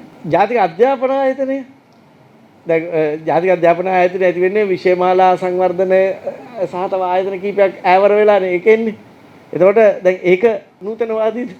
ඊළඟට ග්‍රන්ථ ප්‍රකාශන දෙපාර්තමේන්තුව ඇතුළු මේ ආයතනවල ස්ට්‍රක්චර් එක ගැන කියලා හිතන්න. ඊළඟට ඔය බන්දුල ගුණවර්ධන මහත්මයා 2012 ඉඳලා 15 දක්වා ගෙන ගියපු අර ඒ ප්‍රොපෝසල් එකේ ඒ කමිටි එකේ මම හිටියේ නැහැ. නමුත් මම මේ කමිටි එකට හැමදාම සම්බන්ධ වුණු කෙනෙක් මේ ගැන තියෙන ලැබියාව නිසා. ඒක ඇත්තටම ඒක තුල නිතරම කතා කරපු දෙයක් තමයි මේ 43 ඇවිල්ලා 50 ඒ ආඥා පනත සංශෝධනය කිරීම. දැන් මොකද මේ මම 2010න් පස්සේ ඒ ගැන කතා වුණේ ඒ කමිටි එක තුල විතරමයි. මං ඒ කමිටි එකෙන් එළියේ ඒ සංවාදය දැකලා නැහැ. මං කියන්නේ ඒක වෙනස් වෙනවා කියන්නේ ඒ 43 ආපු report එක උඩ ආපු එකේ ඔක්කොම වෙනස් වෙනවා කියන එක නෙවෙයිනේ. අපේ ආඥා පනත දැන් අධ්‍යාපන අමාත්‍යාංශය තුල ආයතන ටිකට ඔක්කොටම උඩින් නීතිය පැනවිලා තියෙන ආඥා පනතෙන්නේ. සහායකට පසු කාලේ ආපු සංශෝධන. මේ ඒ ගැන කල්පනා කිරීම. දැන් මේ සමහර කාරණා මේ ප්‍රතිපත්තිමය කාරණා නෙවෙයි. හැබැයි ප්‍රතිපත්තිමය කාරණා වලට ඇතුළත් කරගත්තු ඒවා තියෙනවා. දැන් උදාහරණයක් විදිහට මේ අර පාසල් වැසී යාම. මධ්‍ය ආණ්ඩුවට අයිති කිසිම ඉස්කෝලයක් වැහිලා නැහැ. ඒවා ජාතික පාසල් නේ. ඒවා වෙන්නේ. ඒවා ළමයි 3-4000 ගමකට වැඩිය සරක ඉන්නවා. වැහිලා තියෙන තරමක් වැහිලා තියෙන්නේ පාසල්. කුඩා පාසල් පළස්සබා. දැන් මගේ තාත්තා ඉගෙන ගත්ත ඉස්කෝලේට දවසක් මම මේ තාත්තත් එක්ක පොත් දෙන්න ගියා. ළමයි 5යි ගුරුවරු 7යි. ඒ කියන්නේ ළමයි ගන්නට වඩා ගුරුවරු වැඩි ඉස්කෝලේ. අය අර සමහර විෂයන් වලට ගුරුවරු ඉන්න ඕනේ. ඒතකොට දැන් ඇත්තටම මේ අර අමාත්‍යාංශ වල රීස්ට්‍රක්චර් වෙද්දී පාසල් ක්‍රමේ සමහර වෙලාවට සමහර පාසල් කැමති වුණත් අකමැති වුණත් වහන්න වෙන හෝ විකල්ප වලට යන්න වෙන තත්ත්වයක් ඇති වෙනවා කියන එකයි මගේ කල්පනාව. ඒකට හේතුව 1962 ඔය පාසල් පවර ගන්න වෙලාවේදී සමහර ඉස්කෝල හදලා තියෙනවා පැවරෙන්න ඕන හින්දා. ඒ කියන්නේ ගුරුපත් වීමක් ගන්න ඕන හින්දා. ඉස්කෝලයක් හදලා ළමයි ටිකක් දාලා ගුරුපත් වීම ගන්න. ඒ නිසා එකක් ඒක. දෙක තමයි එක පහ ඉස්කෝල ප්‍රින්සිපල් ඒ ආණ්ඩුව නියෝජනය කරා නම් 6-7 දක්වා පන්ති හදාගෙන උඩට ගිහිල්ලා තියෙනවා. එක පහ පන්ති නැති ඉස්කෝල එක පහ හදාගෙන තියෙනවා. ආණ්ඩුව අල්ලගෙන. ඒ නිසා දැන් මේක ඇත්තටම ව්‍යාකූලයි ડોක්ටර් මේ පාසල් පද්ධතිය. ඊළඟට පාසල් ටික හැදෙනකොට තිබුණට වඩා ප්‍රවාහන පහසුකම් දියුණු වෙලා. මාර්ග පහසුකම් දියුණු වෙලා. මෝටර් සයිකල් වැඩි. ට්‍රී වීලර්ස් වැඩි. ස්කූල් වෑන් වැඩි. ඒ නිසා මේ පාසල් අධ්‍යාපන අමාත්‍යාංශයේ සිට පාසල් දක්වා රීස්ට්‍රක්චර් වීම ගැන සංවාදය අඩුයි. ඒ නිසා අපි සාර්ව ප්‍රතිපත්තියක් එන්න ඕනේ. මේ ආයතනික දෙයක් නිසා මේක දිහා අර බර්ඩ් අයි එකකින් සමස්තය දිහා බලන්න ඕන. ඇත්තටම අපි මේ කරන කාර්යය අගය කරනවා. හැබැයි ගොඩ සංවාදවලදී වැඩිම අවධානය යොමු වෙන්නේ ඒක වැඩිම අවධානය යොමු කළ යුතුයි. ඒකේ අඩුවක් නැහැ. හැබැයි මම කියන්නේ ඒකම අනිත්කුත් අංශ නොසලකා අරින්න එපා. මොකද ලංකාවේ වැඩිම අවධානය වැඩිම බර තියන්නේ සාමාන්‍ය අධ්‍යාපනයට. එතන හරි. ඒක තමයි වැඩිම බල්ක් එකේ ඉන්නේ 43 ලක්ෂයන්නේ. ඒක හරි. හැබැයි ඒකෙන් කියවෙන්නේ නැහැ අනිත් අංශ ගැන කුණම්මගේ සැලකිල්ලක් දක්වන්න ඕන කියලා. මම කියන්නේ ඒ අංශ වලටත් සැලකිතු බරක් තියන්න ඕනේ. පෞද්ගලික පාසල්, උපකෘත පාසල් පිරිවෙන් සහ පෞද්ගලික විශ්වවිද්‍යාල. ලංකාවේ තියෙන පෞද්ගලික විශ්වවිද්‍යාල පිළිබඳවත් යම්කිසි නියාමන ක්‍රමවේදයක් එන්න ඕනේ. මොකද මේකේ රෙජිස්ටර් කියලා කියනවා මේ UGC. UGC එකේ චෙක් කරාම ඔව්. ඒ විශ්වවිද්‍යාලේ රෙජිස්ටර් හැබැයි සමහර උපාධි රෙජිස්ටර් නැහැ. X කියන පුද්ගලයා විශ්වවිද්‍යාලයක් හදනවා. ඒක ඉතා හොඳ පාඨමාලාවක් මෙතන ගෙනල්ලා පෙන්නලා UGC එකෙන් අප්‍රූව් කරගන්න. ඒ අප්‍රූව් කරගන්න පාඨමාලාව සමහරට අවුරුද්දයි උගන්වන්න ඉන්පස්සේ උගන්වන්නෙම නැහැ. ඊට පස්සේ නිකන් එහෙම් මෙහෙම් උගන්වමින් ඒ ටික හරහා ළමයින්ගෙන් හම්බ කරනවා. මේවට කොහෙවත් ඇඩ්‍රස් වෙන්නේ නැහැ. සාමාන්‍යයෙන් කියන්නේ ඕනෙම එකකදී වගේ අපේ සිංහල සංවිධානවල තියෙන වැඩේ තමයි මේකේ විනිවිදභාවය මොකක්ද කියලා අහන එක. මේක 2020 ඉඳලම 2018 මම ආරම්භක අවධියේ මම දන්න යම් කිසි විනිවිදභාවයක් තියෙන්නේ නැති. හැබැයි ඒක නේෂන් ස්ටේජ් ආරම්භක අවධිය. හැබැයි 2020 පස්සේ නම් අපි බොහෝ අවස්ථාවලදී උත්සාහ කරා සම්බන්ධ වෙන්න. එතනදී විනිවිදභාවය ගැන විශාල ගැටලු තුනක් දැන්ටත් ඒ ප්‍රශ්නේ හැමම සෑහෙන දුරට තියෙනවා. කියන්නේ ඊට පස්සේ විනිවිදභාවයත් එක්ක සම්බන්ධයි විනිවිදභාවය ඊට පස්සේ අපි කියන්නේ කොච්චර ට්‍රාන්ස්පේරන්ට්ද accountable කියන එක. accountable ඒකේ accountability කියන්නේ මම හිතන්නේ මම කාරණේ කිව්වම දැන් පැහැදිලි වෙයි. ඊළඟට මෙතන සංවාද වෙන GLP මැත්තම එකතු වෙනවා. ඔබතුමා තව අදහසක් ඉදිරිපත් කරා මේ අපි මේ access ගැන issue එක. ඒ කොච්චර ප්‍රවේශය පිළිබඳ issue එක. සාමාන්‍ය ලංකාවේ අධ්‍යාපනය ගැන ලෝක බැංකුව වාර්තාවල පවා හැමතැනම තියෙන එක තමයි අධ්‍යාපනය මධ්‍යම පන්තියේ ග්‍රහණයට ලක් වෙනවා කියන එක. middle class capture of education. එතකොට අපි access ගැන කතා කරනවා 70කට 73කට 75කට පුළුවන් නම් අනික් 25ට බැරි ඒවා මගහැර යා නොහැකි නේ. ඒකට විසඳුමක් හොයාගෙන තමයි මේක කරන්න ඕනේ. මම කියන්නේ කවුරුත් කියන අන්තවාදී විදිහට අන්තිම එක්කෙනාටවත් කම්පියුටර් එකක් හම්බෙනකම් මේක නොකල යතු නෙවෙයි. හැබැයි මේක කරනකොට අර බැරි වෙන කටියට මොකද කරන්න කියන ප්‍රශ්න විසඳුමක් මේ අධ්‍යාපන රෝල් අවුට් කරන වෙලාවේදී ආරම්භ කරන අවස්ථාවේදී තිබිය යුතුයි. ඒක ඉක්විටි ඉෂුව එක. ඊළඟ එක තමයි මේ ගවර්නන්ස් ඉෂුව එක. මේක කොහොමද අධ්‍යාපන මේ කවුද මේකට වග කියන්නේ අන්තිමට කියන එක. ඒ ගිහලා නිලධාරියගේ රස්සාව තහනම් කරන එක නෙමෙයි. ආයතන රාමුව තුළ මොනවද වගකීම් කොහොමද මේ වැඩේ බෙදා හැරින්නේ කියලා. මේ ඒක අපේ process එක පැත්තෙන්. අනික් පැත්තෙන් අපි සැලකුවොත් අපිට තියෙනවා content එක ගැන. මොකද්ද මේක අන්තර්ගතය ගැන කරුණු තුතින් අපි දැන් ඉස්සර දැක්කා ඔබතුමා සඳහන් කරා මේ 8-5 ක්‍රමය national goals තිබුණා. දැන් අපේ මේ අපි අහන්න ඕනේ ප්‍රශ්නේ තමයි අපේ අධ්‍යාපන මේක ඔබතුමිය කිව්වා වගේ මේක policy window එකක්. මොකද්ද මේ ප්‍රතිපත්තියක් හඳුන්වා දෙන්න තියෙන අවස්ථාවක් කියලා මේක සැලකමු. එතකොට ඒ අවස්ථාවේදී අපි බලන්න ඕනේ අපේ කලින් තිබුණ ප්‍රශ්න කොපමණකට අපේ පද්ධති තිබුණ ප්‍රශ්න කොපමණකට මේ අවස්ථාවෙන් විසඳුම් හොයනවද කියලා. එතකොට අපේ ආයතන අතර ගවර්නන්ස් ඉෂුස් තිබුණේ. කියන්නේ national goals කොච්චර අපේ විභාග ක්‍රමයෙන් ආවරණය කරාද? ඒ ප්‍රශ්නට අපි ප්‍රමාණවත් විසඳුමක් හොයා ගන්නවා. national goals කියලා જાතියක් තියෙනවා. අපේ පොත්වල බැලුවම මේක පේන්නේ නැහැ. විෂයමාලා අරමුණු කියලා ජාතික අරමුණු තියෙනවා, විෂයමාලා අරමුණු තියෙනවා. ඒ අතර සමෝදානයේ කොච්චර කවුරුහරි කතා කර සමෝදානට විෂයමාලා ගැන ඉන්ටිග්‍රේටඩ් සිලබස් frameworks. මේවා කොච්චර මේ ඉෂුස් කොච්චර අපි ඇඩ්‍රස් කර ගන්නවද මේ ෆ්‍රේම් මේ පොලිසි වින්ඩෝ එකක් හරියට පාවිච්චි කරන්න ඕනේ. පොලිසි වින්ඩෝ එකේදී අපි ලෑස්ති වෙන්න ඕනේ මේ ප්‍රශ්න පුළුවන් තරම් ඇඩ්‍රස් කරගන්න. ඒවා අපි කරන්න සූදානම්ද කියන එක ගැන ගැටලුව තවදුරටත් අපි අහන්න ඕනේ. අර මේ ඔක්කොගෙන් ප්‍රශ්න මම කියන්නේ තාම ලංකාවේ නැහැ alignment study එකක්. ඒ කියන්නේ ජාතික අරමුණේ ඉඳලා අන්තිමට ක්‍රියාවලිය එළියට සමස්තක දක්වා මම හිතන්නේ සිවිල් සමාජයට අපිට තියෙන්නේ ওই ගවර්නන්ස් ගැන ට්‍රාන්ස්පරන්සි ගැන ඉක්විටි ගැන හඬ නගන එක තමයි අපි දැන්ටමත් ඒක කරන්න උත්සාහ කරනවා. මේගොල්ලන්ටත් ඕන මේගොල්ලන්ට කියන්න ඕන ඕගොල්ලන්ට කරගන්න බෑ මේක කරේ නැත්තම් කියලා. පේන්නේ ග්‍රෝන් අප්ස්ලගේ ප්‍රශ්නයක් දරුවන්ට ඕන මේක ටීචර්ස්ට ඕන මේ මහාණ්ඩුවේ ඇත්තටම කැපැසිටි ඕක තමයි අපි තල්ලු ගන්න මම කැමති ඇත්තටම පාර්ලිමේන්තුවේ විපක්ෂ ඇමතිසිම මේක නෙවෙයි ඕගොල්ලන්ට කැපැසිටි එක මේ අතුමා කිව්වා අපිට ඕන පොඩි මේට්‍රික්ස් එකක් මොඩියුල් කීයක් ඕනද by grade by subjects කීයක් ඕනද කීයක් print කළාද කීයක් හදලාද කීයක් print කළාද ඕක පාර්ලිමේන්තුවෙන් ඉල්ලන්න ඕන. අද මම හිතා සංවාදයේ ඕක ඉල්ලුවා නම් එතන හිර වෙනවා. අපි ඒ වගේ ආණ්ඩුව නිතරම මතක් කරනවා. ඔයගොල්ලන්ගේ අසමත් බව හින්දා තමයි මේ හොඳ සංකල්ප මේවා ගුරුවරු ලෑස්ති ළමයි ලෑස්ති දිගින් දිගට මේගොල්ලන්ගේ අසමත් බව පෙන්නලා හදලා මේ ඒ අවස්ථාව පාවිච්චි කළා. මම හිතන්නේ අපි ස්ට්‍රක්චරල් චේන්ජස් කරන්න හොඳම අවස්ථාවක්. අපිට ඕන මේකේ මේ වගේ සෙට් තව ටිකක් එකතු කරගත්තොත් අපිට ඇත්තටම පිටින් පෙන්වන්න පුළුවන් මේ වගේ වෘත්තීය සභාවක් මොන වගේද කියලා. අපිට දැන් ඉන්නේ 5 දෙනයි මයි බලාපොරොත්තු මේ වගේ සෙට් තුනක් නොඑක් මතේන මේ වගේ කට්ටිය තමයි ඉන්න ඕන මේ උපදෙස් දෙන්න මේ පාරේ YouTubersටයි උද්ඝෝෂකයන්ටයි හැමෝගෙම දෙමාපියන්ගෙන් අහන්නම නරකයි හැමෝගෙම. මෙතන චරිතේ රත් මහත්තයා කියන්නේ නායකත්වය. හරි අපි චැලෙන්ජ් කරනකෝ නායකත්වය. ඕගොල්ලෝ විශ්වාස ගන්න මොකක් හරි එක තල්ලු කරන්න. හරි හැමෝම කියන එක අහලා වෙන් කරන්න බෑ. අර බූරුවව අරන් මාකට් එකට ගිය තාත්තයි පුතයි වගේ මේගොල්ලෝ. හරි අන්තිමට පයින් යනවා මේ බූරුව ඉඳිද දෙන්න